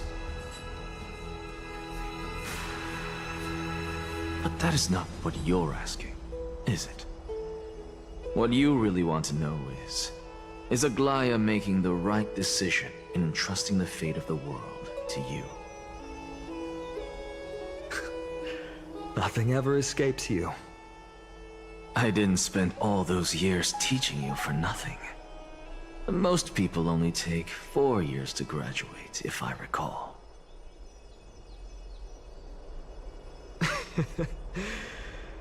To tell the truth, I feel like I'm on my way to an execution chamber instead of a podium. So, do you have an answer to that question? No, I don't. I thought so. Because that question is not yours to ask in the first place. Is Aglaya entrusting the world to you the right decision? Don't make me laugh. That is a question that woman must answer herself. Why are you fretting about this on her behalf? Or have you been seeing yourself as her pawn all this time? Listen up. I'll say this only once. Flip your perspective around and ask yourself this instead. What should I do to ensure that the world doesn't stray from the correct path? That is what you should be thinking about. You still have time, so give it some thought.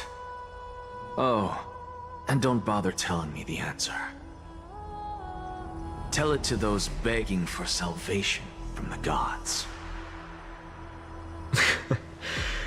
Got it.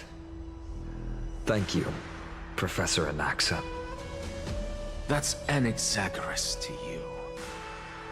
Who will you be voting for? That'll depend on how well you perform. May Circe safeguard your thoughts.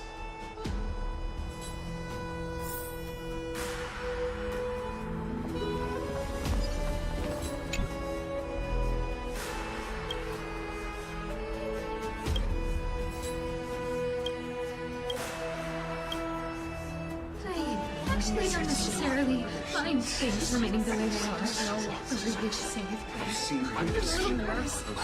Elders and citizens, silence, if you please. As the Theoros, I present to you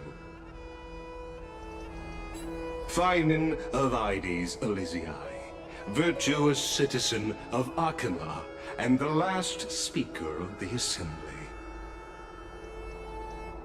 Much obliged, Lord Lycus. I remember him. He's the penniless lad working for Aglaya. Where's Lady Goldweaver? Why is she sending this guy to give the last speech? Is this really the end of the Flame Chase journey? Can this dude really face down kindness? I actually don't necessarily find things remaining the way they are. By Kefali above, dear citizens of Akima, as you look upon me, so too do I see you. I see your fear and misgivings, your apprehension about the discord between the Chrysos heirs and the Council of Elders, and your uneasiness about the future of the Holy City. Yet, before you contemplate something as grand as the fate of the world, I ask that you look closer. Look beyond the horizon illuminated by Kefali, at the crisis threatening to overwhelm us. What? Ides Elysiae, my beloved hometown, is a village forgotten by time. It is a place with the most invigorating breeze and wheat fields that spread all the way to the sea. I once thought that there I would enjoy a lifetime of peace and quiet with my friends and family. How I wish I could invite all of you to that paradise, far from the noise and chatter of the world. Alas, I can't. Because she, and all that she nurtured, all that I loved, they have long been devoured by the black tide. My beloved home is no more.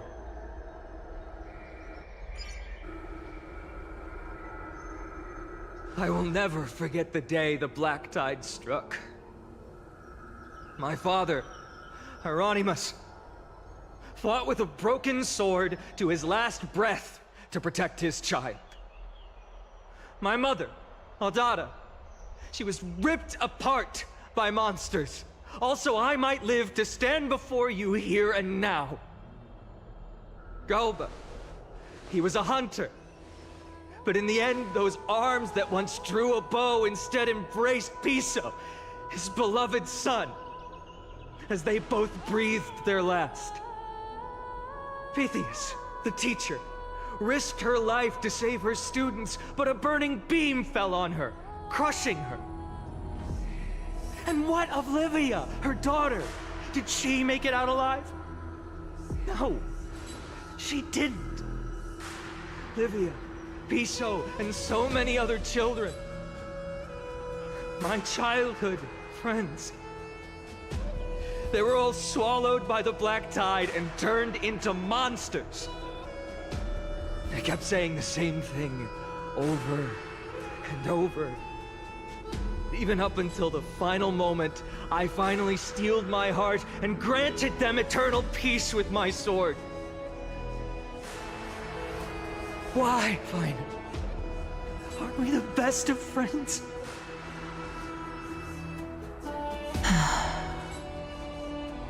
That is the black tide. A looming threat that can bring Akima to its knees any time.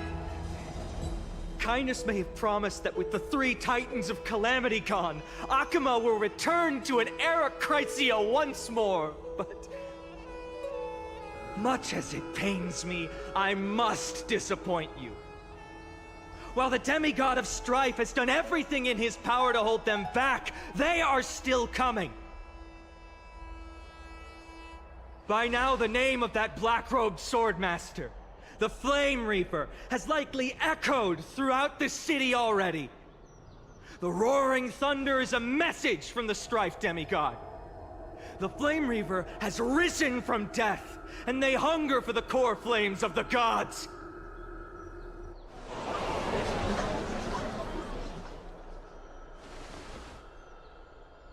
Lies! If such a powerful enemy is indeed approaching, why is Akama still a picture of peace? Exactly! The city of Akama shows no signs of pandemonium or chaos. And why is that? I beg you, spare a moment to think about this. Are we able to stand here and hold this assembly in peace today because the danger has passed? No! This peace we enjoy is no gift of fate. We are able to stand here today only because the Chrysos heirs have stepped up and shielded Akama from calamity. With her golden threads, Aglaya has preserved and continues to preserve these idyllic days that all of you hold dear. The Council of Elders claims that Aglaya will one day forsake the people because her divinity is eroding her body and soul. But ask yourselves this. Rather than offering her aid and support, why do they choose to watch and push Akama away from the Flame Chase journey? The answer that no one can bring themselves to speak of. A truth stained in blood and buried in greed, fear, and vanity. Allow me to lay it bare before you. It is because the Council of Elders, which bears Akima's history and honor, along with this citizens' assembly we once took so much pride in, are now infested with vermin.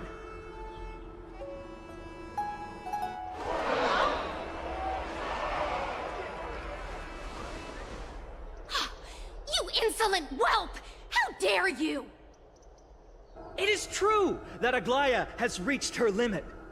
Why? Because she has been working tirelessly to weave the defenses of our holy city against the encroaching evil. All while these vermin are making up baseless accusations about her and scheming in the shadows. Not once has she ever failed Akama. Yet these vermin attempt to tear her apart, tarnishing her name with unfounded allegations. She may have been blessed by divinity, but hasn't her heart always stayed true to humanity? They attempt to mislead you and reduce this assembly to a crude standoff between gods and humans, but citizens of Akama. Once more, I implore you to open your eyes and look at those around you. Examine them closely. Beneath all that finery, do you see the good heart of a human or the poisonous glands of a pest? Make your judgment, then turn your gaze to the demigods whom so many of you regard as cold and merciless. Do you not see the light of humanity in them? And those who wear the mask of humanity yet utter only hurtful, slanderous words. Can you not see that their souls have been corrupted by power?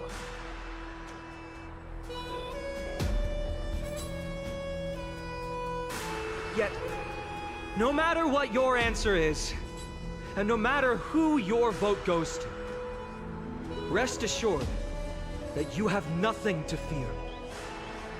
For Aglaya, Trivios, and I will remain your faithful guardians and pledge our lives to upholding your decision. And this vow will stay true until the end of our days, where it will be passed on to future Flame Chasers. A steadfast and unwavering promise that shall endure through the ages. The Chrysos heirs have only our best interests in mind. I still don't understand how people will never believe our peace talks are always have to end. Selfishness.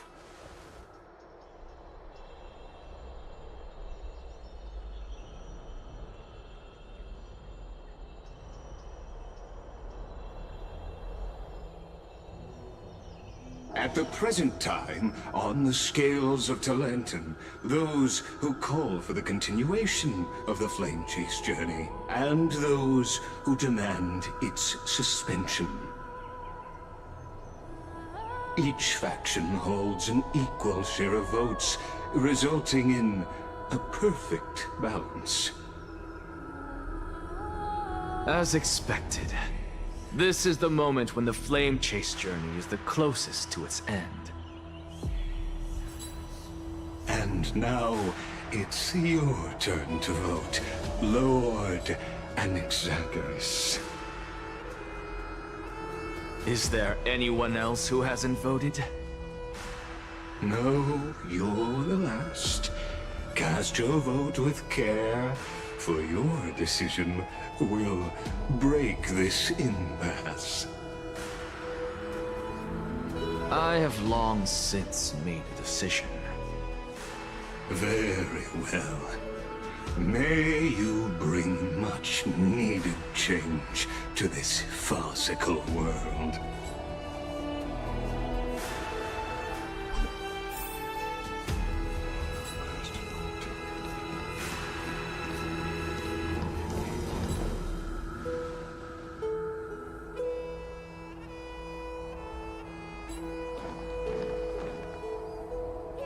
You've done well, Finan.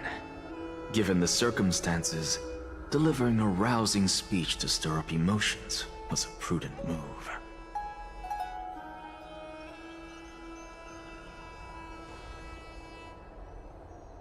Thank you all for your patience. On behalf of the 7 sages of the Grove of Epiphany and the scholars of Amphorius, I, Anaxagoras, am ready to cast my vote. But before that, in the interest of fairness, Lady Goldweaver, I pose a question to you before all who are gathered here. Will you, as Finan has promised, stand by the decision made in the Assembly, regardless of outcome? In the interest of fairness, I make no promises, lest it should influence your decision. Very well. I thank you for your honesty.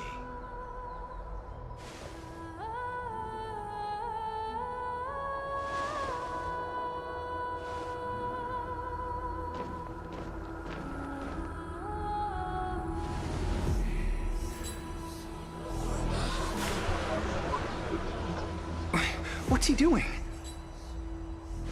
The stakes are high. Let's be patient. Cut the act! Who do you think you are wasting our time like this? Lord Anaxa, please do not forget that I... Rule number 1, do not call me Anaxa. Rule number 2, never interrupt me. Silence is golden.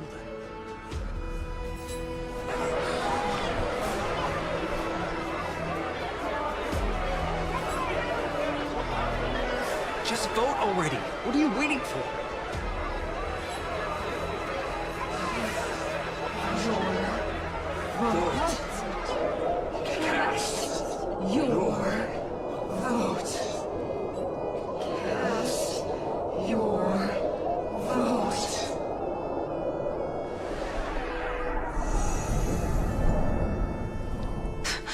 I cannot help but wonder, is every hardship in the world something you will exploit and use to your advantage? How else am I supposed to make use of this situation where my body and soul are separated?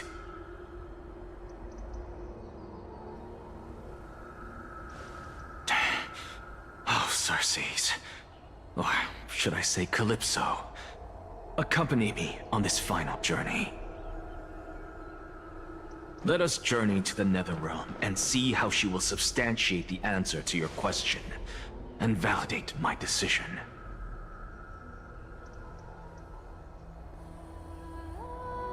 We need only to follow the sound of the tides.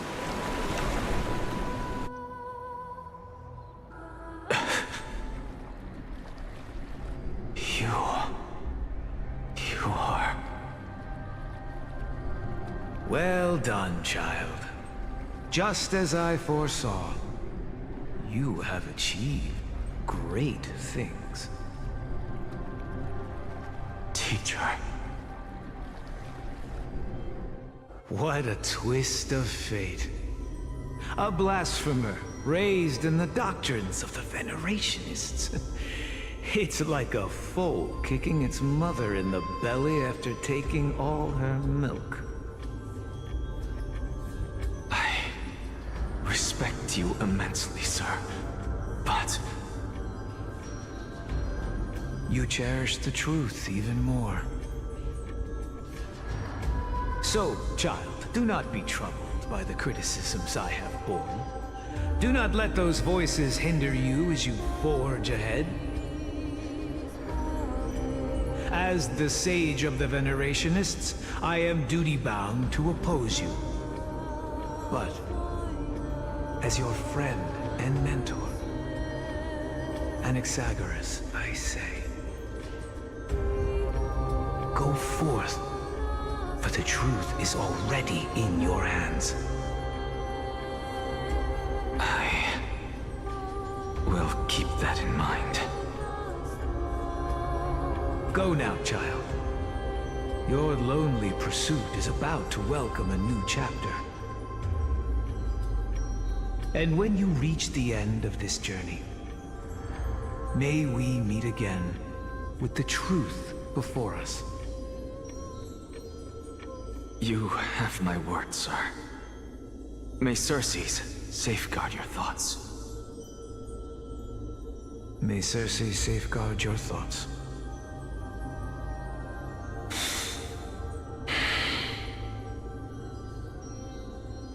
You are right, Empedocles. My lonely pursuit is about to welcome a new chapter. I must be on my way now. May we meet again with the truth before us, Empedocles.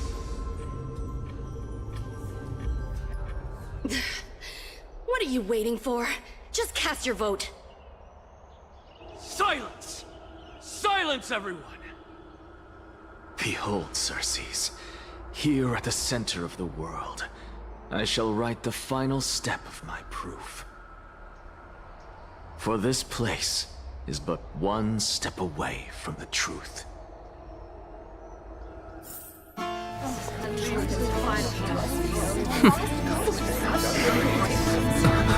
Professor, I completed the proof you wanted.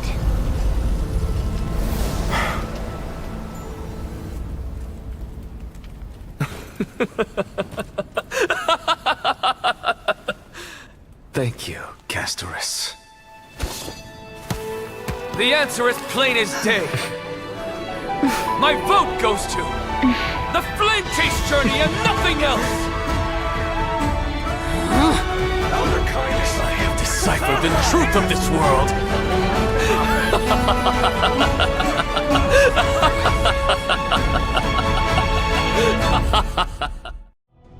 With the balance shattered, the result is clear.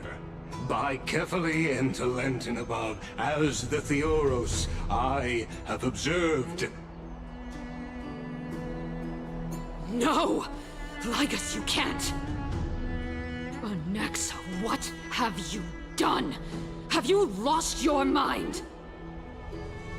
I hope you are prepared for the harsh punishment awaiting you. Mark my words, I will make sure that clever head of yours never forgets the price of betrayal. Have you forgotten? I told you that happens to be one of my rare talents. You put on such a grand performance, just to aid their preposterous flame chase journey? Performance? No, you are quite mistaken. I may be paranoid by nature, but I've always been known for my honesty. If you really understood me, Lady Kindness, you'd realize that I never had any interest in your pathetic little game of politics. Factions, standpoints, they are jokes in my eyes. I have never once switched sides. Because I, and I alone, am the truth. Lady Kindness, with all the citizens here as witnesses, we should honor the spirit of democracy and respect the decision of this assembly.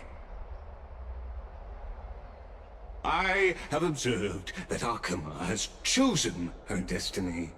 This Citizens' Assembly has resolved to continue the Flame Chase journey.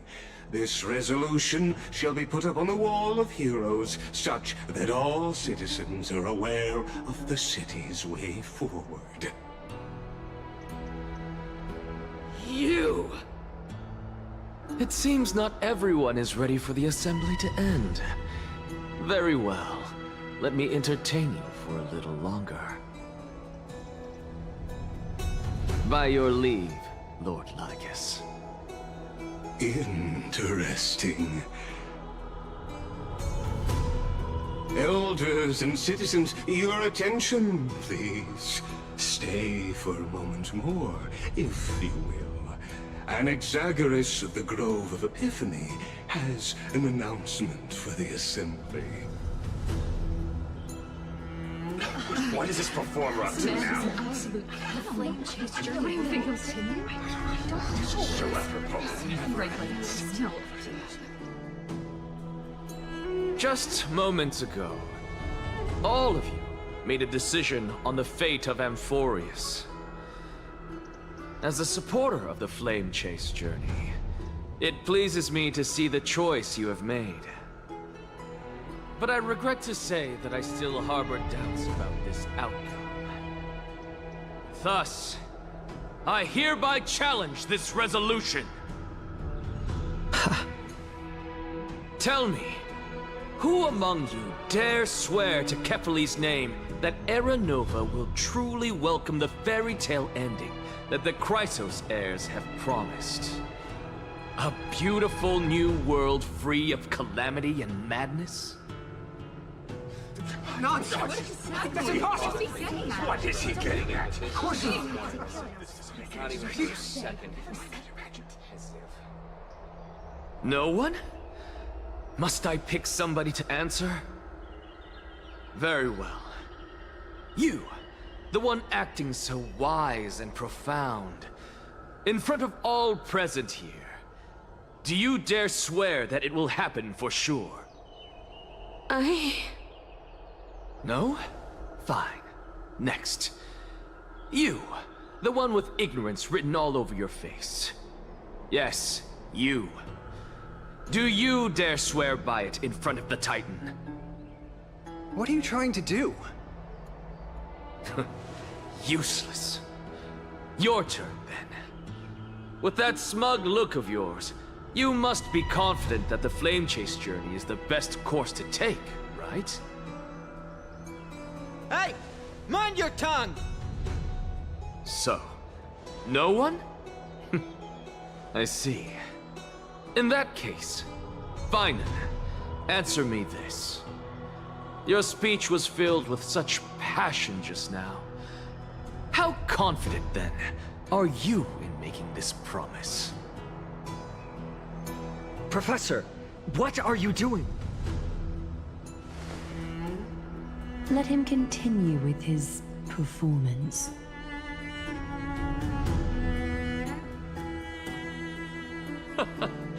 Will you look at that? Even Finan and Aglaya lack the courage to make such a promise. And what's even more absurd is that no one but I can promise you this new world. And yet, the Assembly passed the resolution anyway.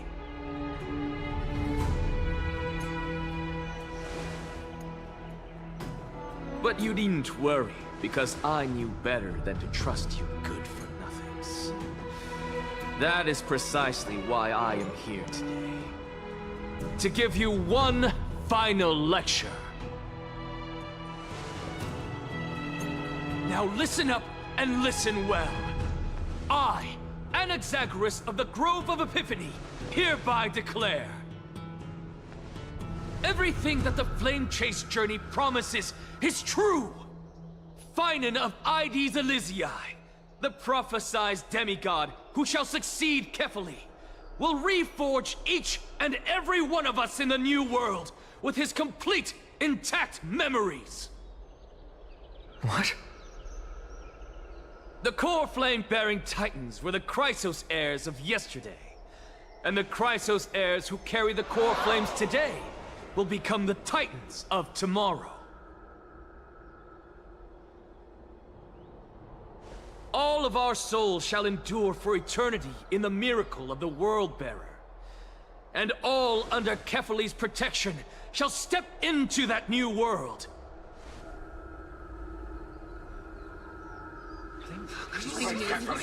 This is pure blasphemy! It's impossible. What? Are you saying that we must bow down to you and worship you, even in our next lives? Enough, you blasphemous imbecile! How dare you try to deceive us with all these lies and falsehoods? How can you prove? I told you, don't interrupt me. But since you've asked, I shall be kind and indulge you. My statements are based on my experiments on the divine body of Kefali themselves. You heard me correctly, everyone. With the tacit approval of Kindness and the Council of Elders, I fused my soul with the god through alchemy and learned the truth behind Era Nova.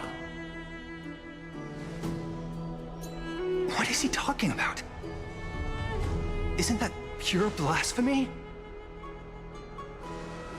I, the vile, wretched blasphemer, deserve nothing less than death for my sins. And the Council of Elders, which granted me consent and aided in committing this atrocity, should face punishment alongside me.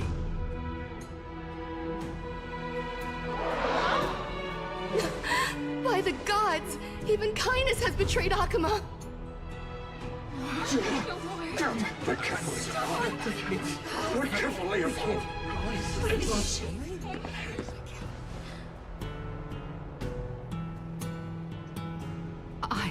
I had no knowledge of his transgressions. He did that on his own. The Council of Elders bears no responsibility for his actions. Lord Lygus, as the esteemed Theoros, are you going to simply stand by and allow the Council of Elders to be dragged through the mud?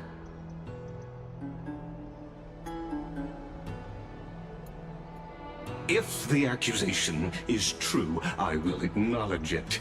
If not, my conscience stands unburdened. Lady Kindness, the reputation of the Council of Elders was not built in a day, nor will it be shattered overnight.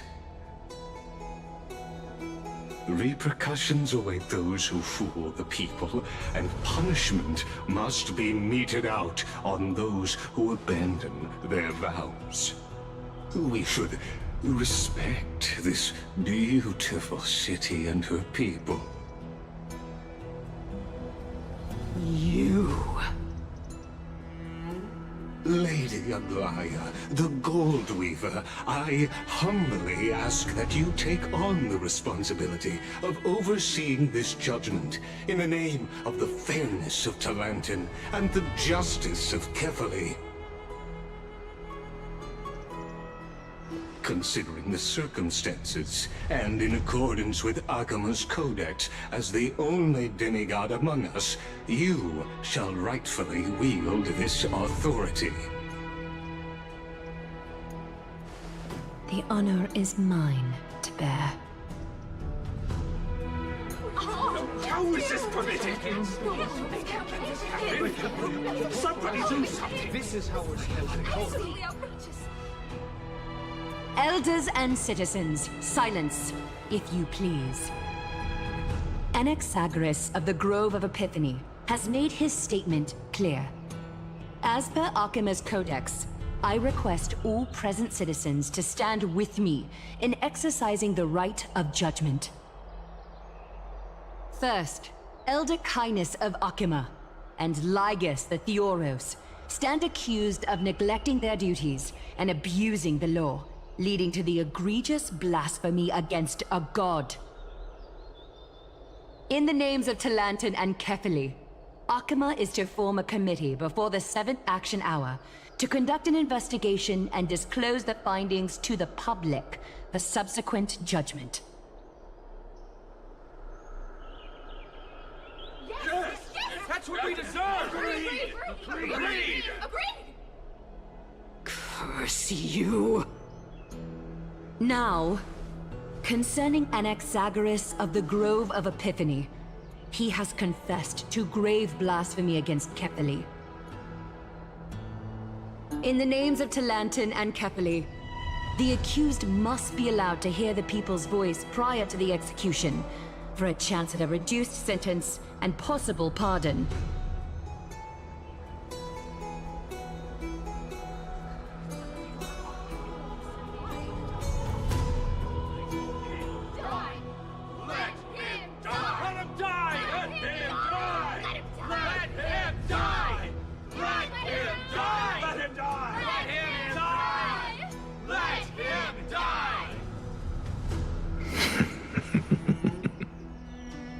Professor.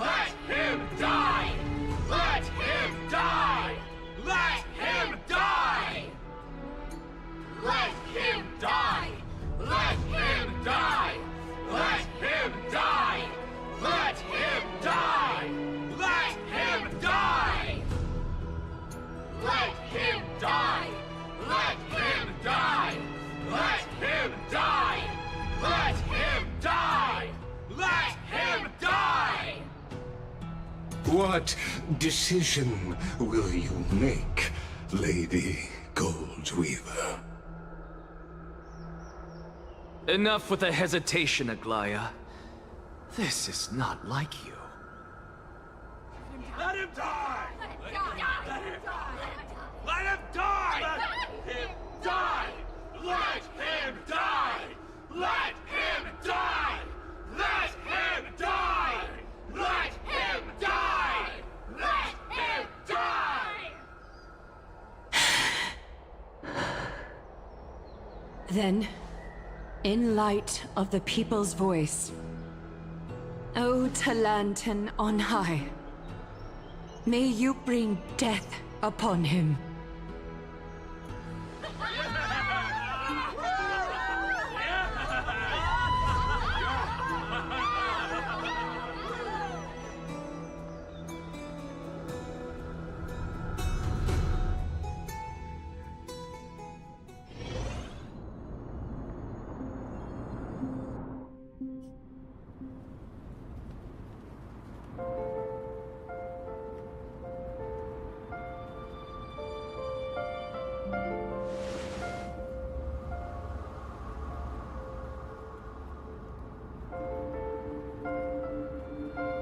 Allow me to reintroduce myself. I bore the name of Castris while walking among the mortals.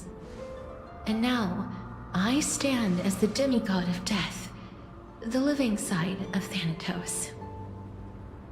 Welcome to my realm, where the west wind ends.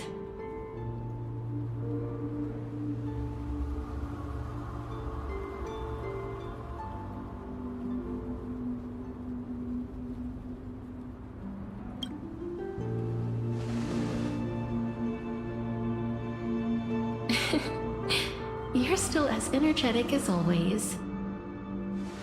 Did you know? Every flower here was planted by Thanatos themselves.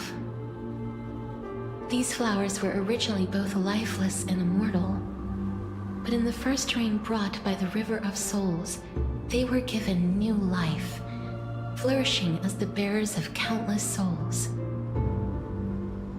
And it is my duty as the Master of Death to tend to their well-being and foster their growth in this serene haven. Similar to the structured cycle of life and death in the mortal world, these flowers too shall wither and fade, returning to the earth and then ascending to the sky with mist and tides. Eventually, they will descend to the mortal land as gentle rain. Every soul undergoes the perpetual cycle of reincarnation, albeit in varied forms, until the world meets its end. Yet, sadly, there's no time left for Amphorius to wait for when the flowers bloom again. Now, death is the power at my fingertips. It once led the souls of the deceased here, but I shall open the gate of the Netherworld and return you to the realm of the living. In exchange, please, take the core flame of death with you and complete the flame chase journey. Do not let our work thus far be in vain.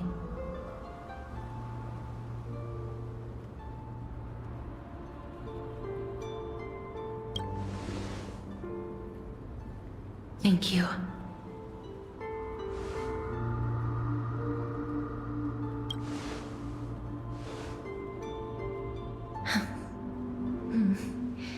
Just like the other demigods, I will stay here and embrace my destiny. That being said, it is not easy to guide a lost soul back to the mortal realm. The whispers of death are sweet and alluring. If your determination wavers, you will succumb and be forever ensnared by the Netherworld's grasp. Please consider this a one-time exception. I will do everything in my power for the flame chase journey. And for your life, the only life I can save.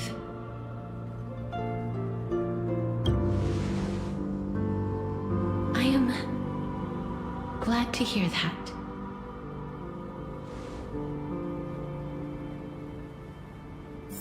Over here!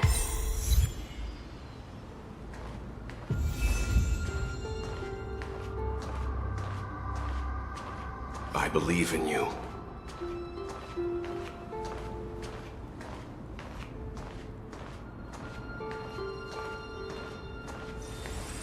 Don't go.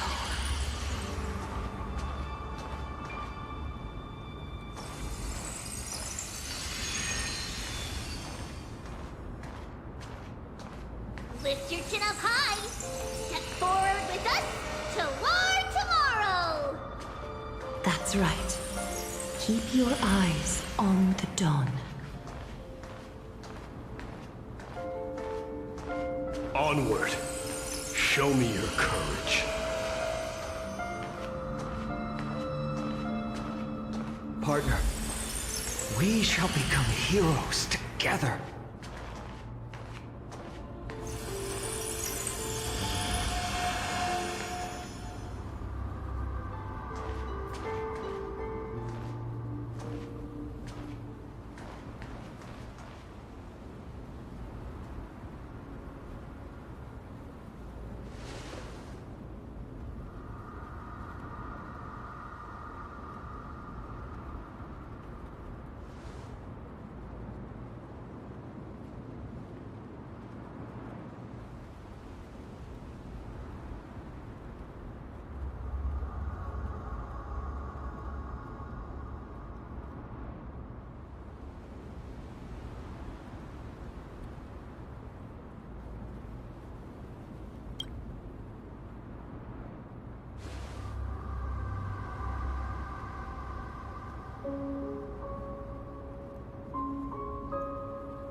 is proof that you once lived.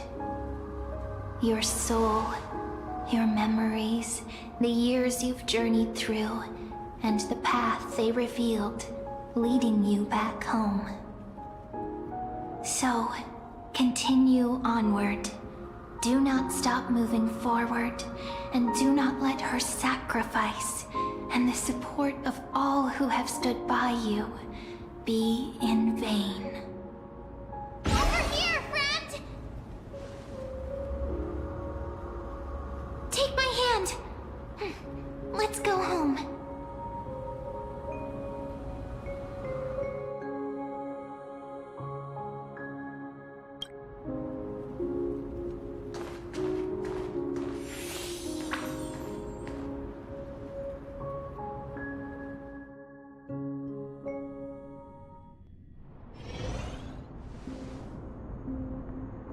At last, I knew you could do it.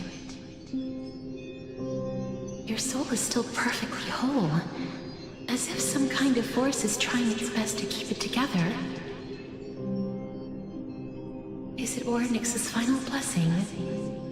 Or is it a miracle of your own?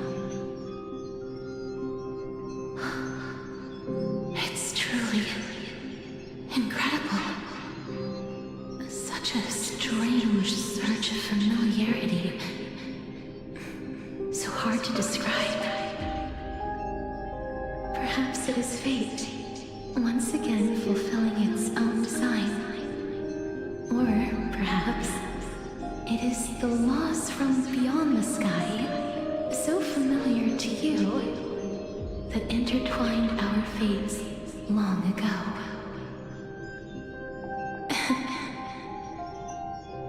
It seems that this is a riddle which cannot be solved anytime soon. The sensation of becoming a demigod is truly wondrous. It's as if the river of souls is winding its way through the depths of my spirit, transforming with each breath into a fine rain that nourishes the world. Do you recall that prophecy? At the end of the sea of flowers, the souls of the living shall warm thy fingertips, and after an embrace, there shall be eternal separation. I promised you that I would do everything in my power to give it another meaning. Now, as I stand as a demigod, and destiny draws to a close, I can finally end it in a way that is as beautiful as it deserves. The wish I once sought, but could never grasp, is now within reach. In this brand new world, every blooming life will lift its arms in celebration and recount the profound meaning of this very instant. Every touch, every embrace we share will never again be an ice-cold loss. They will radiate with an intense warmth, sowing love far and wide throughout the land.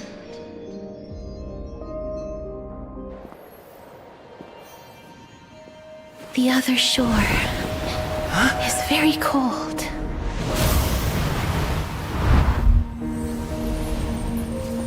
May I borrow your warmth one last time? Thank you for fulfilling this wish of mine. The place I'll be going to is what humans call the Land of Sorrows. But with this heartbeat and the residual heat of this embrace, I shall turn the nether realm into a gentle place of rest.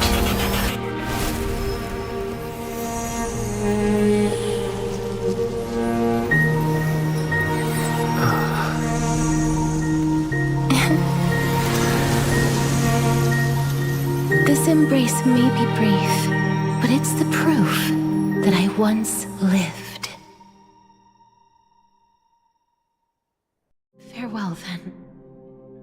May we reunite in the new world.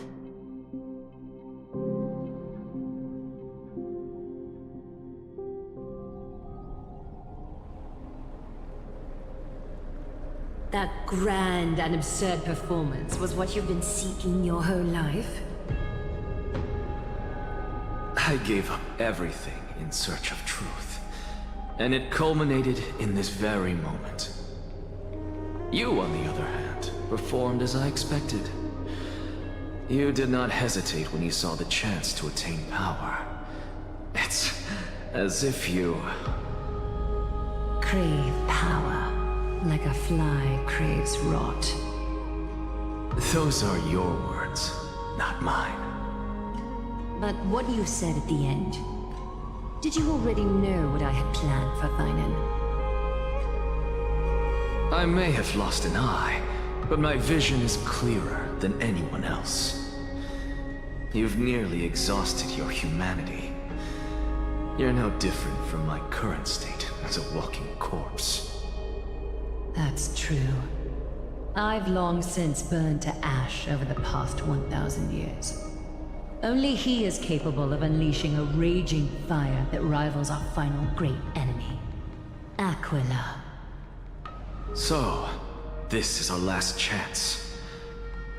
How about we let go of the bad blood between us? May I resonate with your core flame, Aglaya? Please do. That's impossible. To persist with your soul thinned to such an extent. You're insane. Just as you fight to lug your corpse onward to complete your unfinished goals, I have my own reasons for doing this. Until Thinen grows into his position as the prophesied leader, I must continue to lead everyone on the flame chase journey. I must keep inching forward, even if only as an empty shell.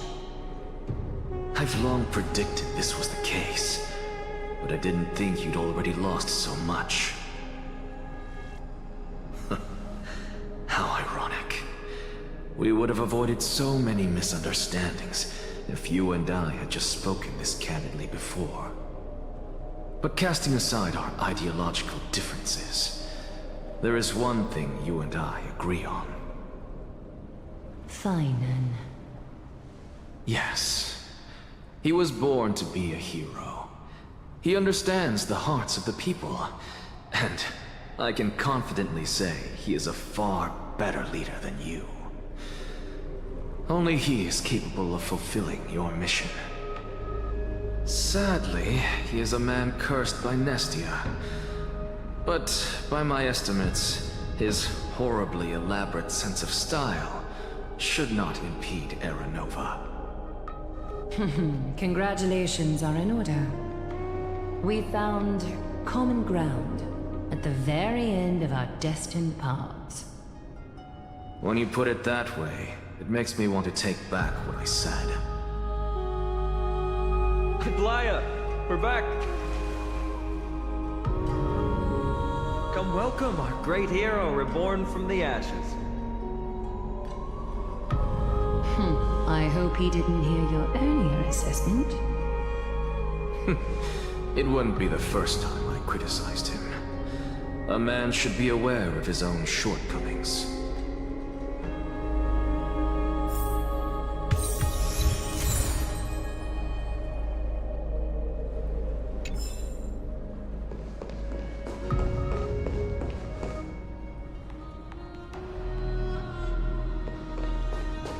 I'm gladdened.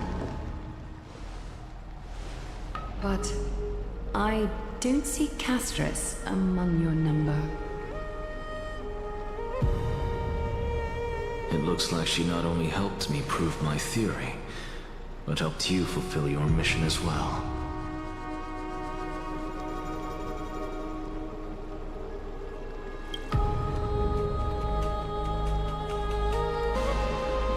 She might not have been able to change her fate, but she still wrote the final verse of her epic herself. Trinan, please. TrailBlaze, recite the prophecy for us. TrailBlazer, please surrender that scalding core flame for us as well. You are the only life she ever saved by her own hand in her 1,000 years on this earth. I believe no one is more qualified for this noble task.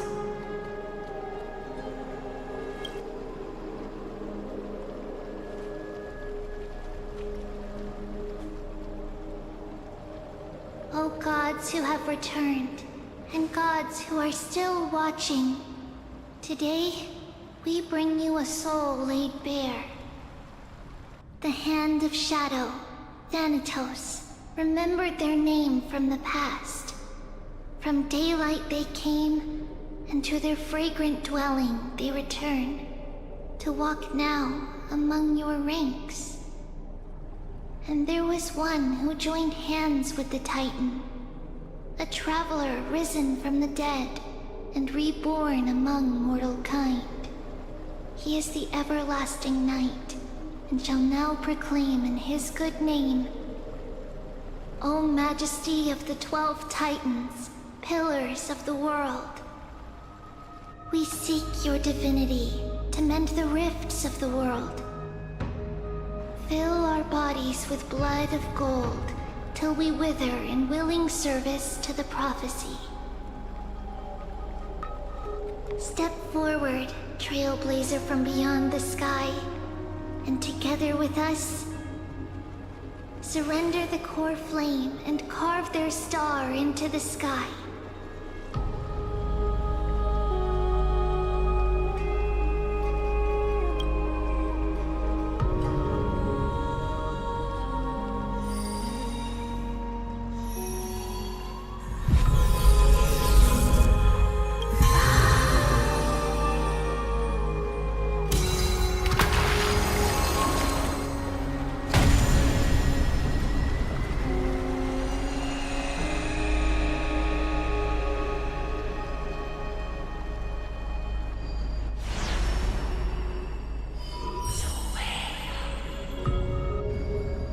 Constellation for death.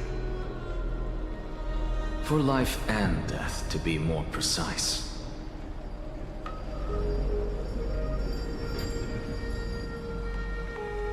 Look! It's...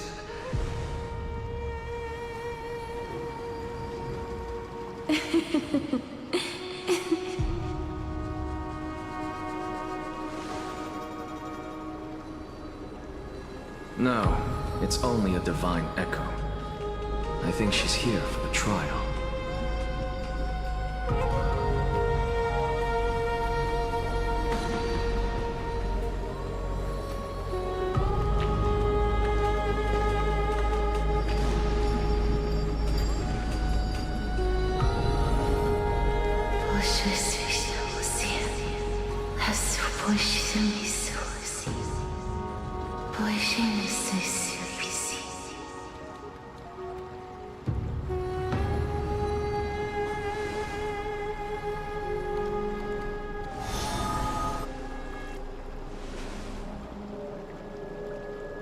What did she say? That's the language of the Titans. Castorus... No. The Titan. They said... I have illuminated the cold shadow of death. Onwards. For your path to the future is bright and its flame eternal.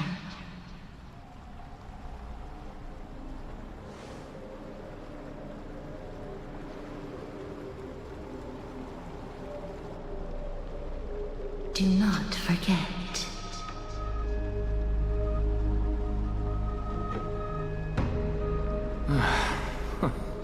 She made quite a scene. I suppose it's my turn now. I won't stop you.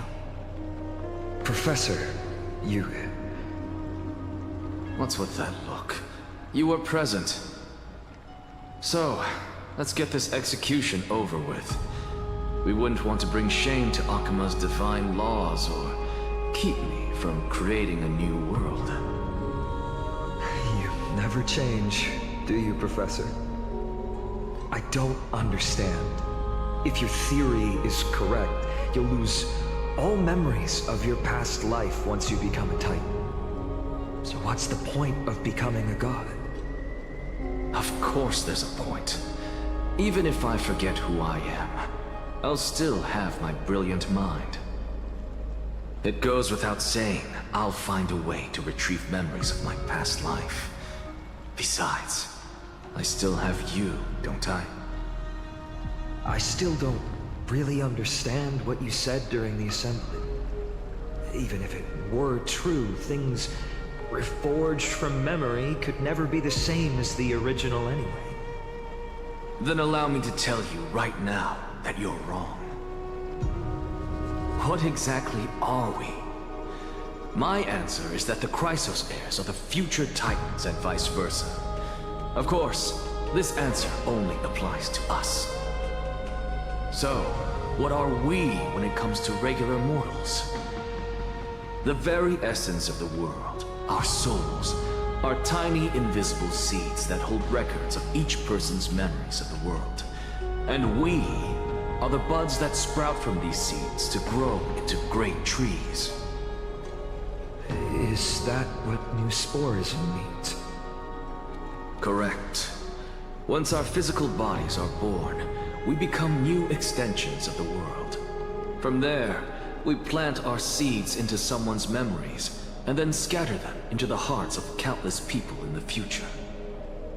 Just as seeds are affected by their environment, so too will our appearances differ across memories.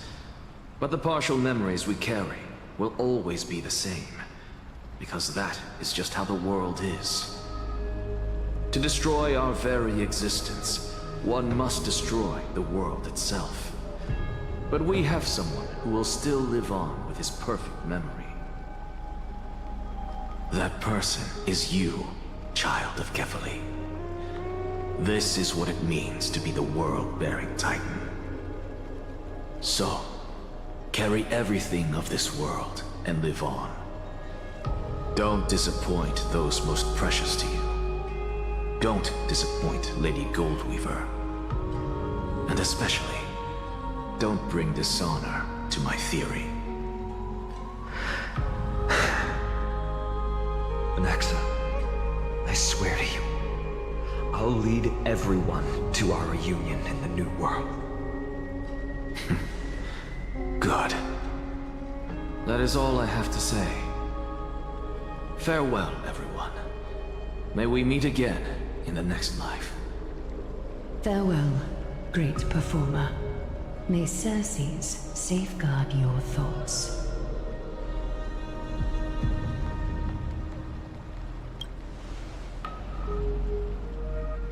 Are you satisfied, Honorable Titan? Very. I hereby swear I have borne witness. Anaxagoras of the New Sporists and the Grove of Epiphany has successfully overcome the trial of reason. Thus, I shall confer upon you these words. You shall transcend the peaks of purity and return to corruption and hardship. Oh, so that's a god's prophecy. It sounds like you just rephrased my past, present, and future. Ah, Circes, Circes. Is that all you've got? Well, you've already transcended the peaks of purity, and you were never the type to give me any leeway. That is true. But I do still have one question. I knew it. What is it? Maybe we're thinking of the same thing. As you've so boldly stated, we and the world itself live on through the memories of others. If that is the case, whose memories did the very first new spore sprout from? How should I know?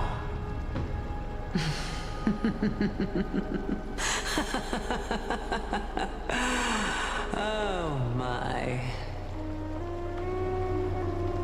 But, since we are both equally curious, we should allow the children of humanity who come after us to investigate in our stead.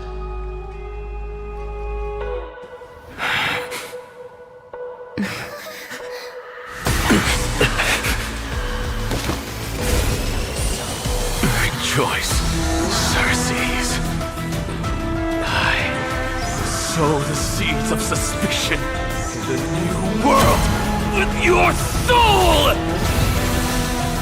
And now, the objective is complete. That is all.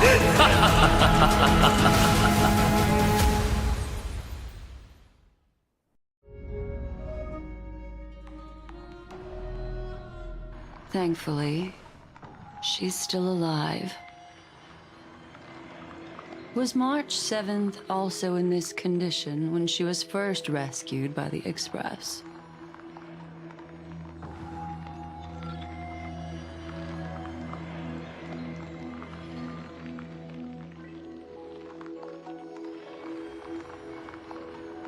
But she still woke up naturally. Looking on the bright side, that might happen this time as well.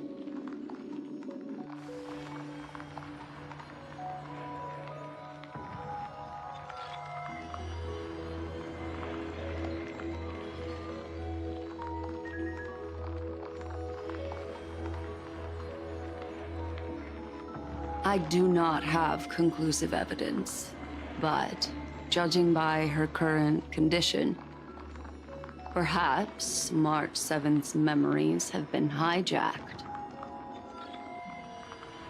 Think about it, Miss Himiko. What will happen when someone loses their ability to remember?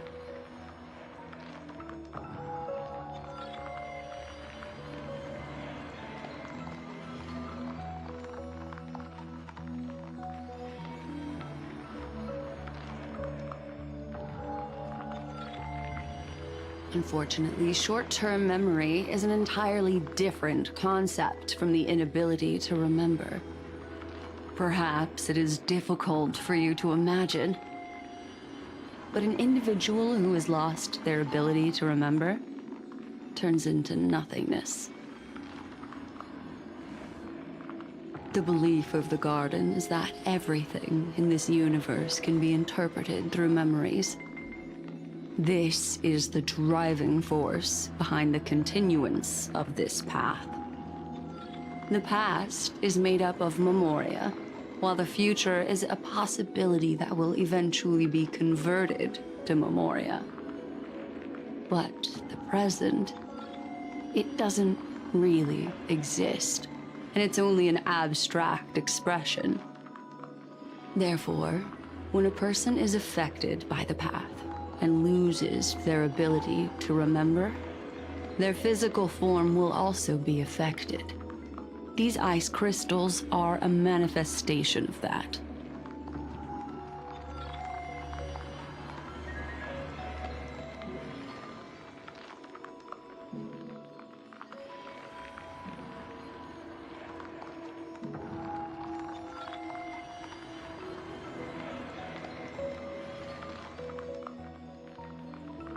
Is Miss Himiko suspicious of me?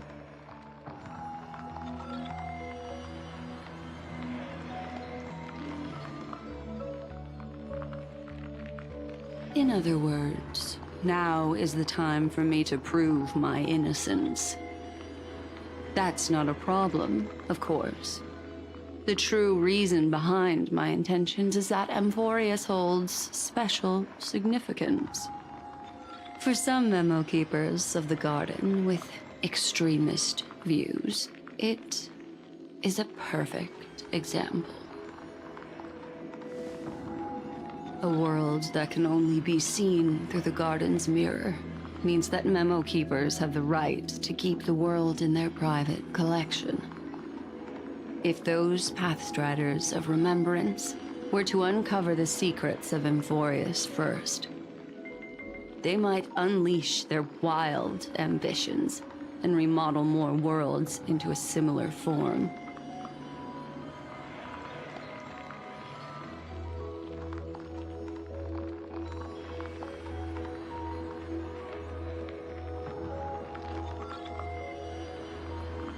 I chose to remain quiet before, because I did not want to involve you in the Garden's internal conflicts.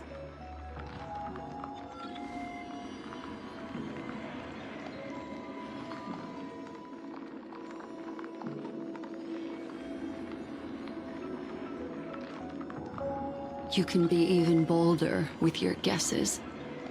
The people that I'm talking about, they aren't just individuals. They are an organization that has already attached itself to the pinky finger of Fu Li.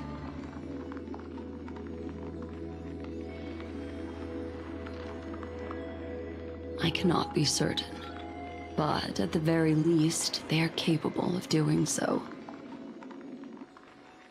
I am deeply sorry about what has happened to March 7th. But the deal that I propose still remains a fair one.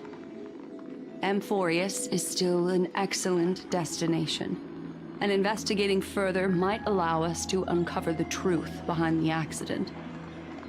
Miss Himiko, the wisest choice right now is for us to continue cooperating.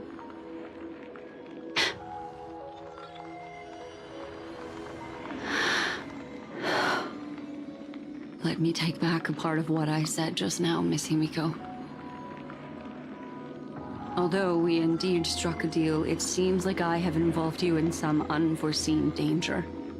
Please accept my deepest apologies.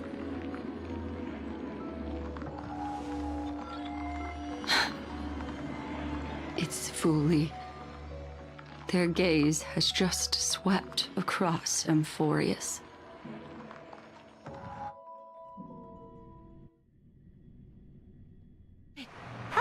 How interesting. I never expected a mere memo snatcher to be actually hiding so much inside her head.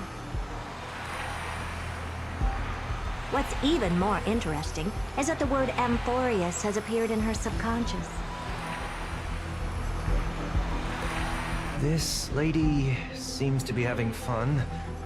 Is she usually like this? It's hard to explain. What are you two whispering about? Has it not occurred to you that I can hear everything clearly? Oh, please pardon me, Madam Herta. Would you mind sharing with us what you've discovered? The ones who need help are the Astral Express. You will have to put up with my methods, even if they are rather unconventional. Let's get back to the topic. By using the fourth mirror, I rummaged through the brain of this memo snatcher and learned a good deal.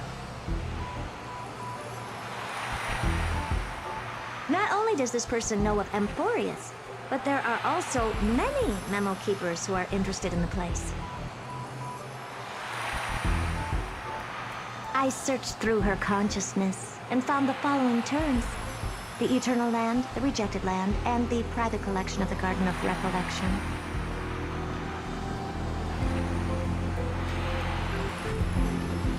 It seems like Miss Black Swan is indeed hiding some things from us. Since I'm not able to find any useful clues from the outside, why don't I personally visit this mysterious Amphorius? You're planning to head to Amphorius yourself? Yes, but not in the flesh like you all foolishly did. See these Herta mirrors? With them, I can project my data spirit entity to any corner of the cosmos through spatial warps, without even needing to leave my room. But of course, these corners of the cosmos must be within the coverage zone of inter-astral peace communications. After all, This is collaborative technology. I see. You do seem like the more indoor type. Although that star zone is not within the network of the IPC, the Express itself can serve as a signal station. Come, give me the astral chart coordinates. Then, sit back and enjoy the show.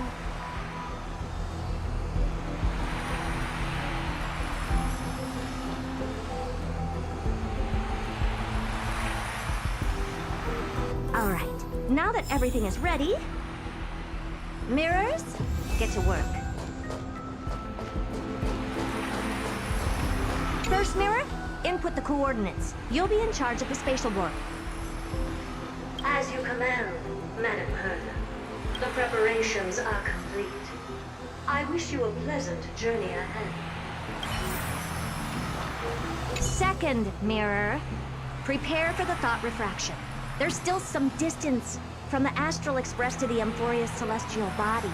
You're in charge of sending me over. This time, raise the power to the maximum. Don't be stingy. Oh, okay. I won't fail the mission, Madam Herda. Third mirror, you're in charge of generating the data spirit entity. I'm happy to help, Madam Herda. What kind of appearance are you planning to use this time? Good question. Let me think. Forget it. Just use my own appearance. There's no one there that'll recognize me anyway.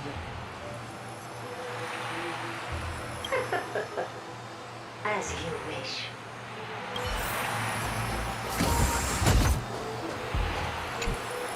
Preparation of the data spirit entity complete. Thought refraction at max power. Excellent. The first mirror. Let's get going. Have a safe trip, Madam Herta. May your journey yield good results. Coordinates input complete. Preparing to activate spatial warp. Destination, unknown celestial body. Amphorians. Spatial warp countdown. 5, 4, 3, 2, 1. Warp activated.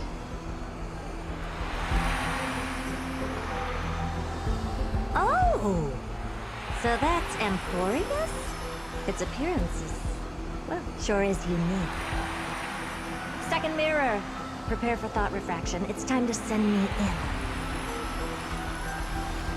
All right. Please read the safety protocols carefully.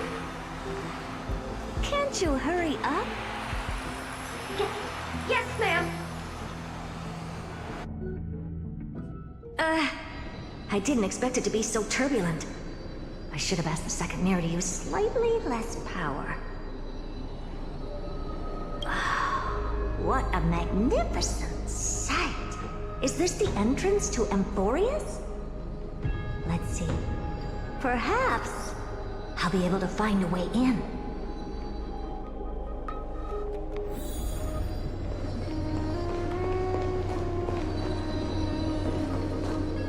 What's this? A statue? It's ugly. I don't like it.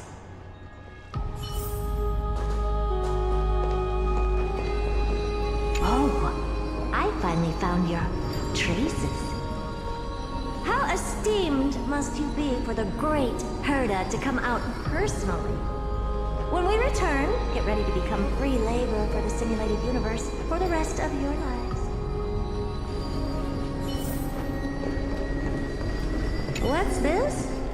How creepy. Oh, it moves? Who are you trying to scare? It's either a projection or a fake. There doesn't seem to be much to take note of. Now then, how am I going to get into Amphorius? My deepest apologies, esteemed lady. I'm afraid that you cannot proceed further. Who's there? Your visit, although not part of my calculations, is a pleasant surprise. It's a pity that the preparations are not yet in place to receive you with the hospitality that some of your status deserves. Are you not going to answer my question? Who are you? I have many identities, and I'm going to have even more in the future. But if you just need a form of address, you can use my common alias. Lycurgus. Lygus. All right, Lygus. But you can't possibly think that I'm just asking for a name, can you? Regrettably, I do not have the authority to share more information. However, standards are always flexible. While not violating the ultimate agreement, I'm able to disclose this piece of information. As you thought, this is the entrance to Amphorius. Now, please, kindly turn back. Amphorius is not a world that you should be involved with, regardless of what kind of magnificent achievements you have accomplished. This place will not open its doors so easily.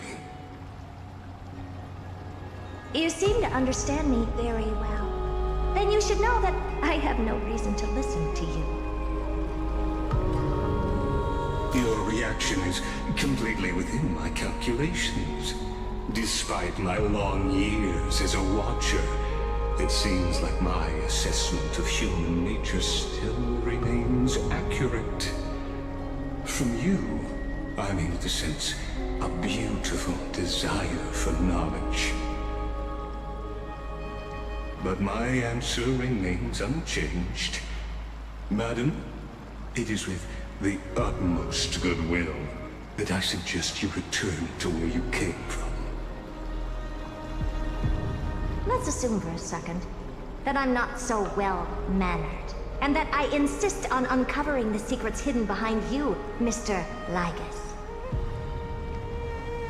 How do you plan to dispel this notion of mine?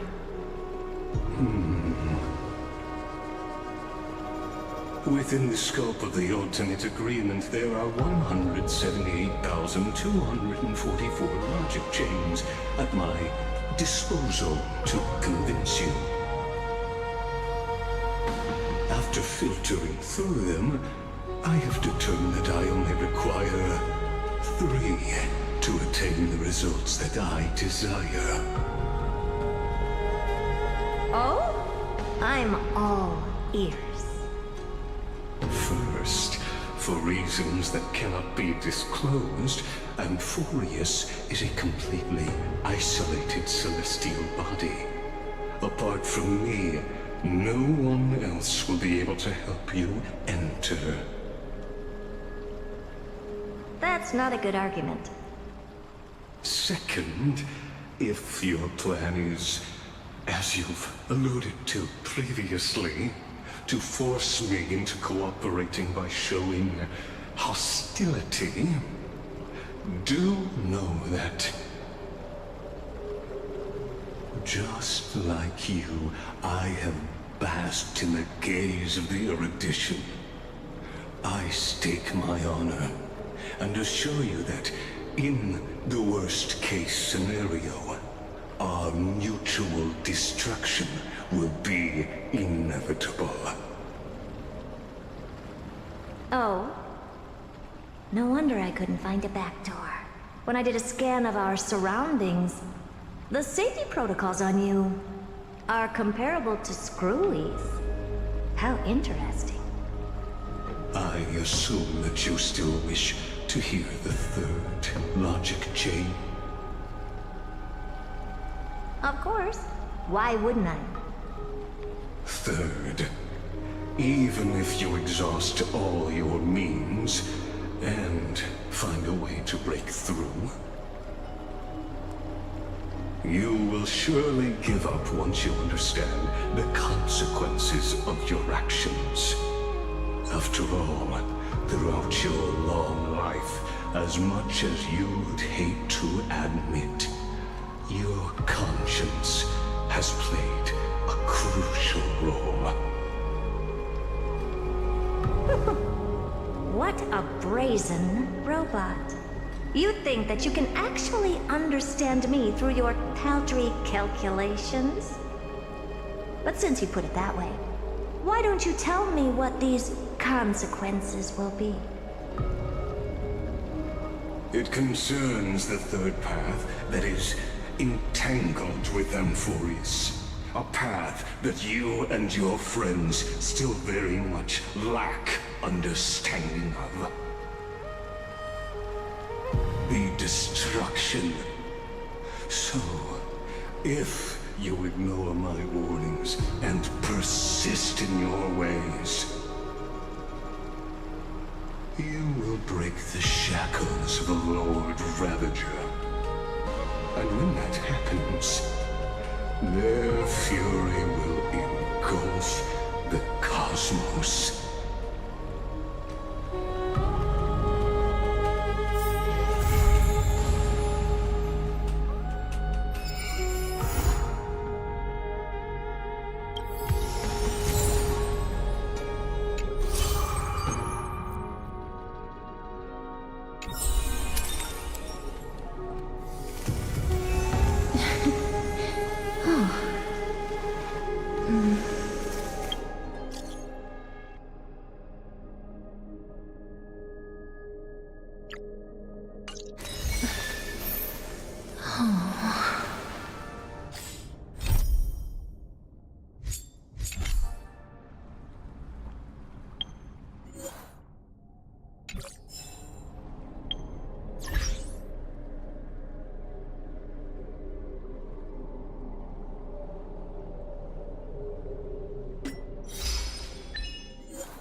I saw the spell the professor carved on his body.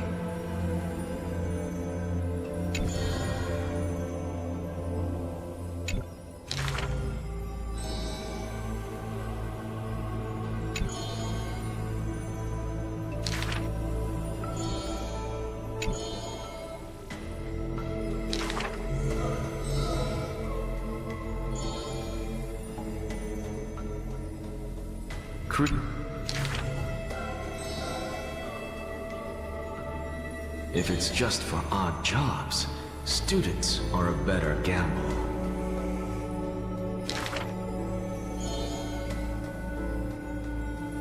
For a wise one, 5 answers reveal creation's secrets, the truth hidden and bold.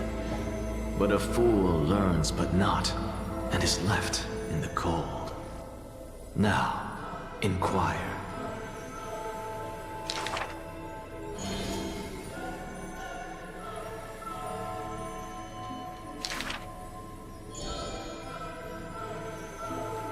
He is panicked by the flow of time, for his work is yet done, yet to implement. This man is too arrogant, and he intends to desecrate Orynyx's accomplishments.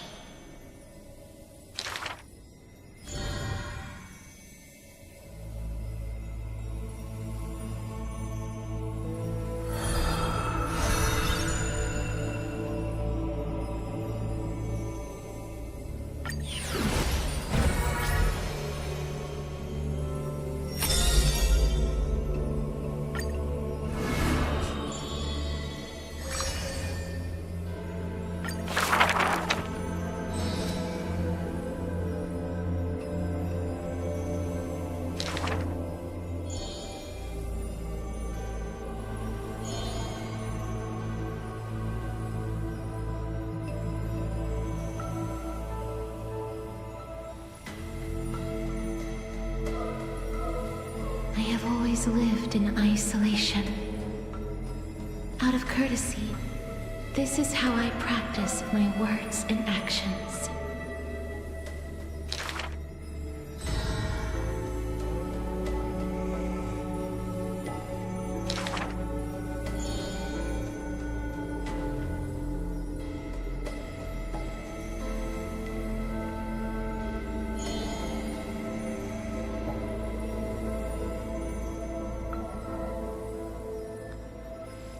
Those words are true.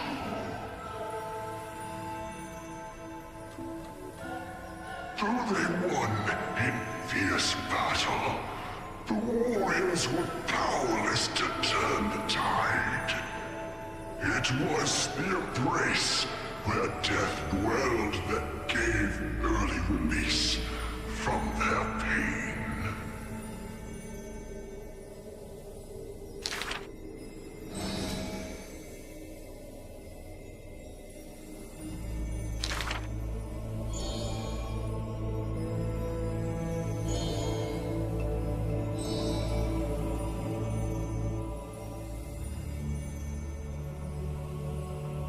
I must peer into all fates unknown.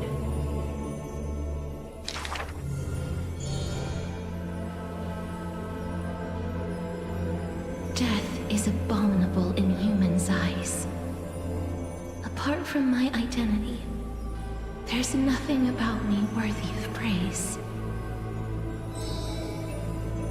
Ah, well, none can know all things, nor be skilled in all crafts. Her works are too early for the living to comprehend.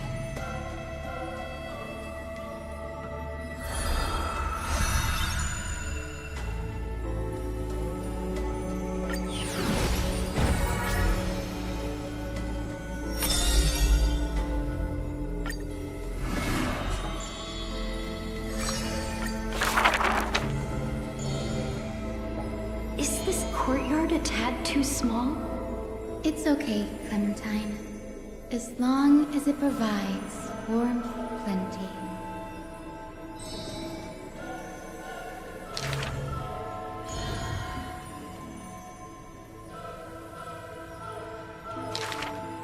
Welcome to the Twilight Courtyard. How can I help you?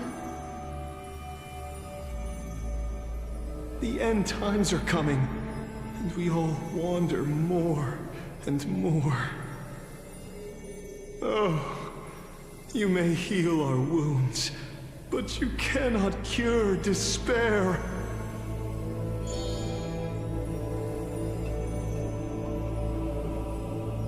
Clementine, prepare some things with me. I want this place to be brighter tomorrow.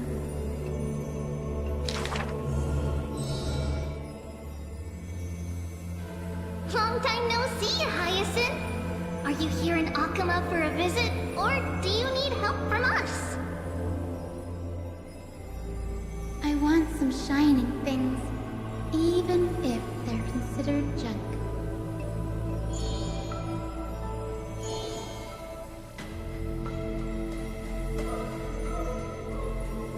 Little ones, thank you for your light.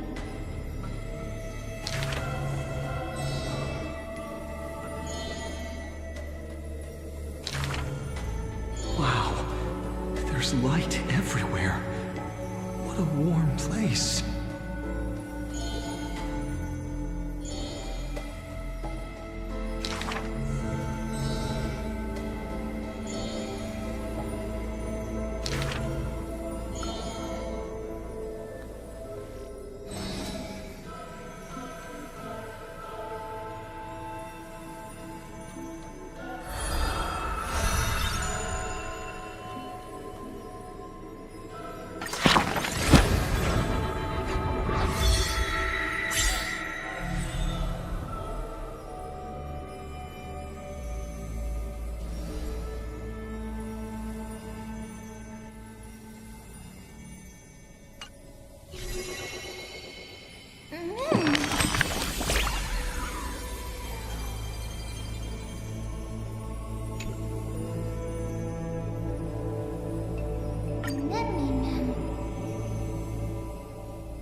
The taste of celestial ambrosia.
The one thing I look forward to? Growing up, of course.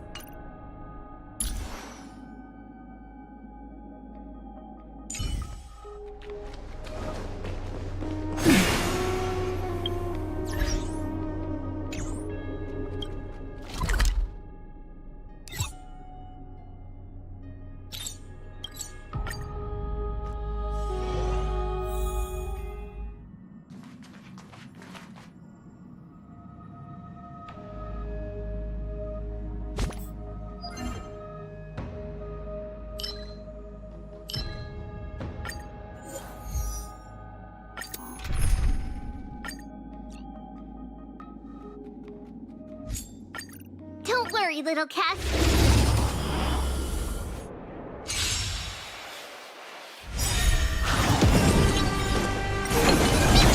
Have this tape!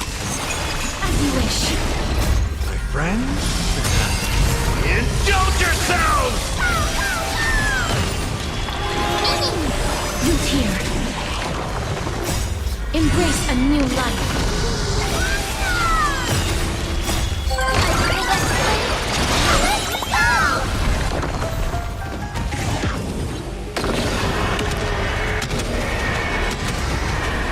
May death protect us!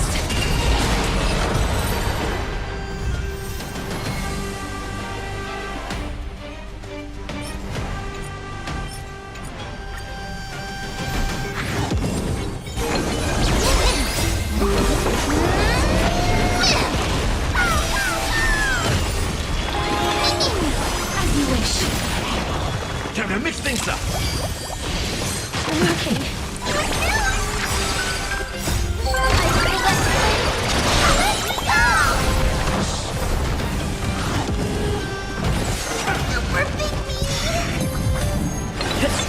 Have this tape!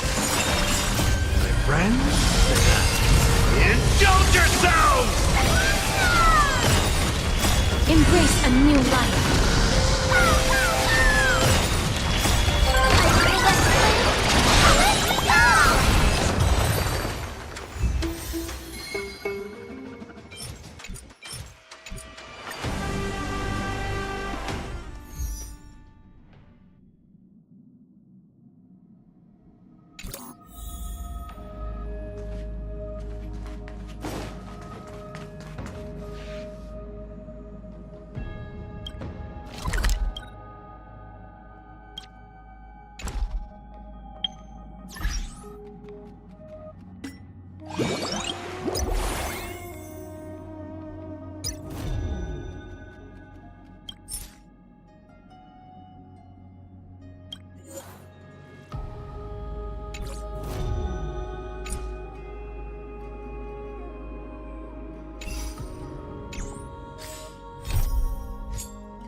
I'm Shilonin from the Children of Echoes. If you'd like me to forge some tools for you, just let me know. But I do have quite the backlog of commissions at the moment, so even if you submit a request now, it might be a while before I get to it.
Let's see.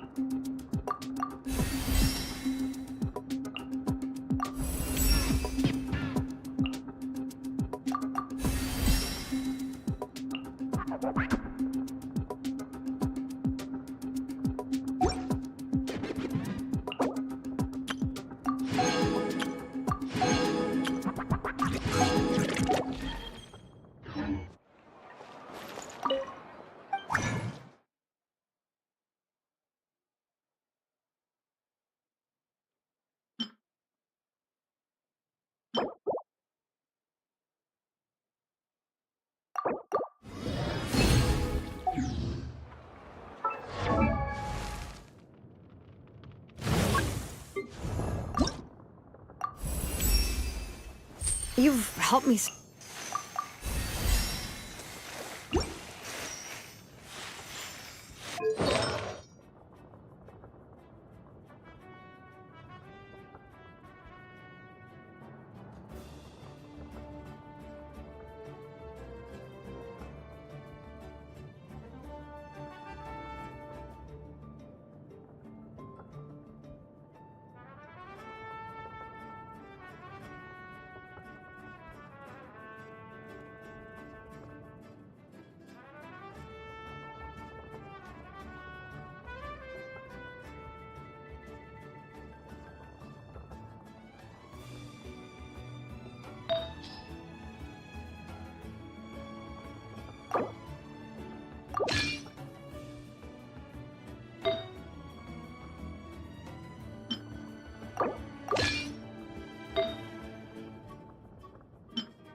All right, after you. I'm heading.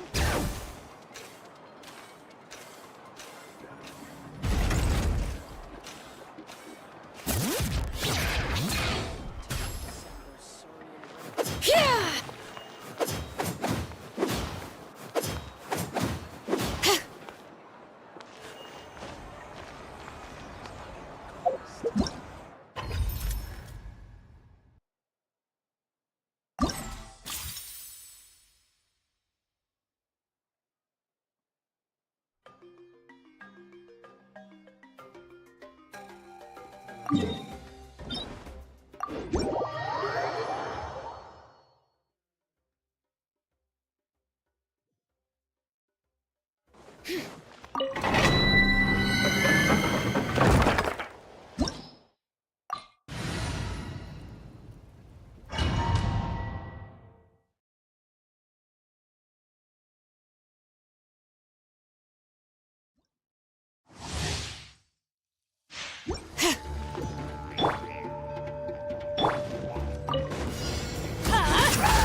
Teamwork is strength! You two! Time to end them! Wrath from the skies! Off we go!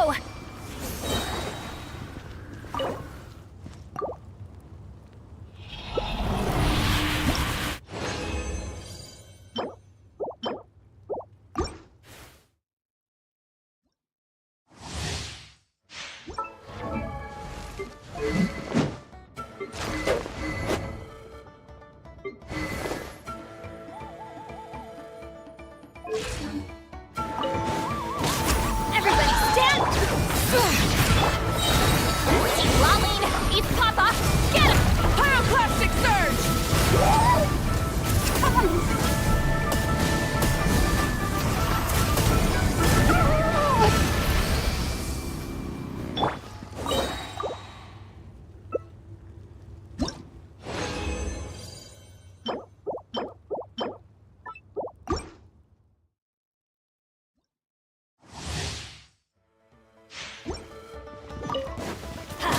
Teamwork is strict! Let the mountain's veins boil!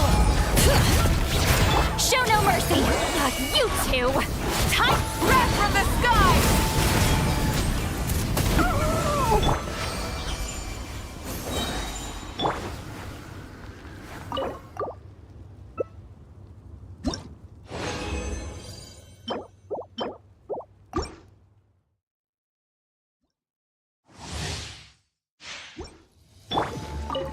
Let's light it up! Everybody, let engraved names echo! Fulfill our pact! Lawlene, East Papa, Pyroclastic Surge!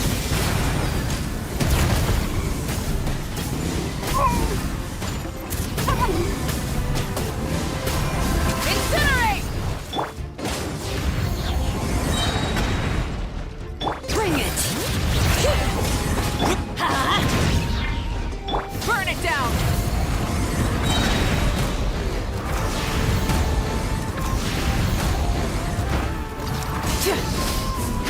Let's light it up!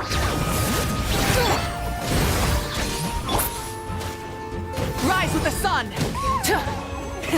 Rev the engines!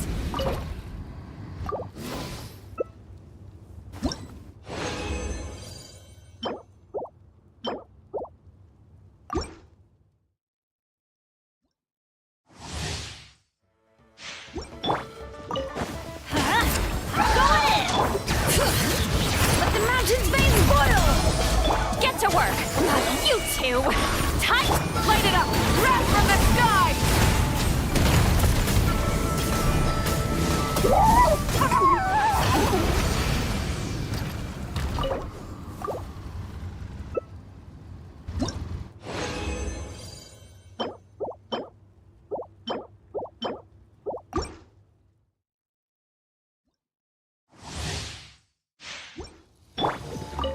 Let's light it up! Everybody, bring it! Hear the echoes of the valley! Show no mercy! Suffer the wrath of each with Pyroclastic Surge!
Wow! Where did that come from?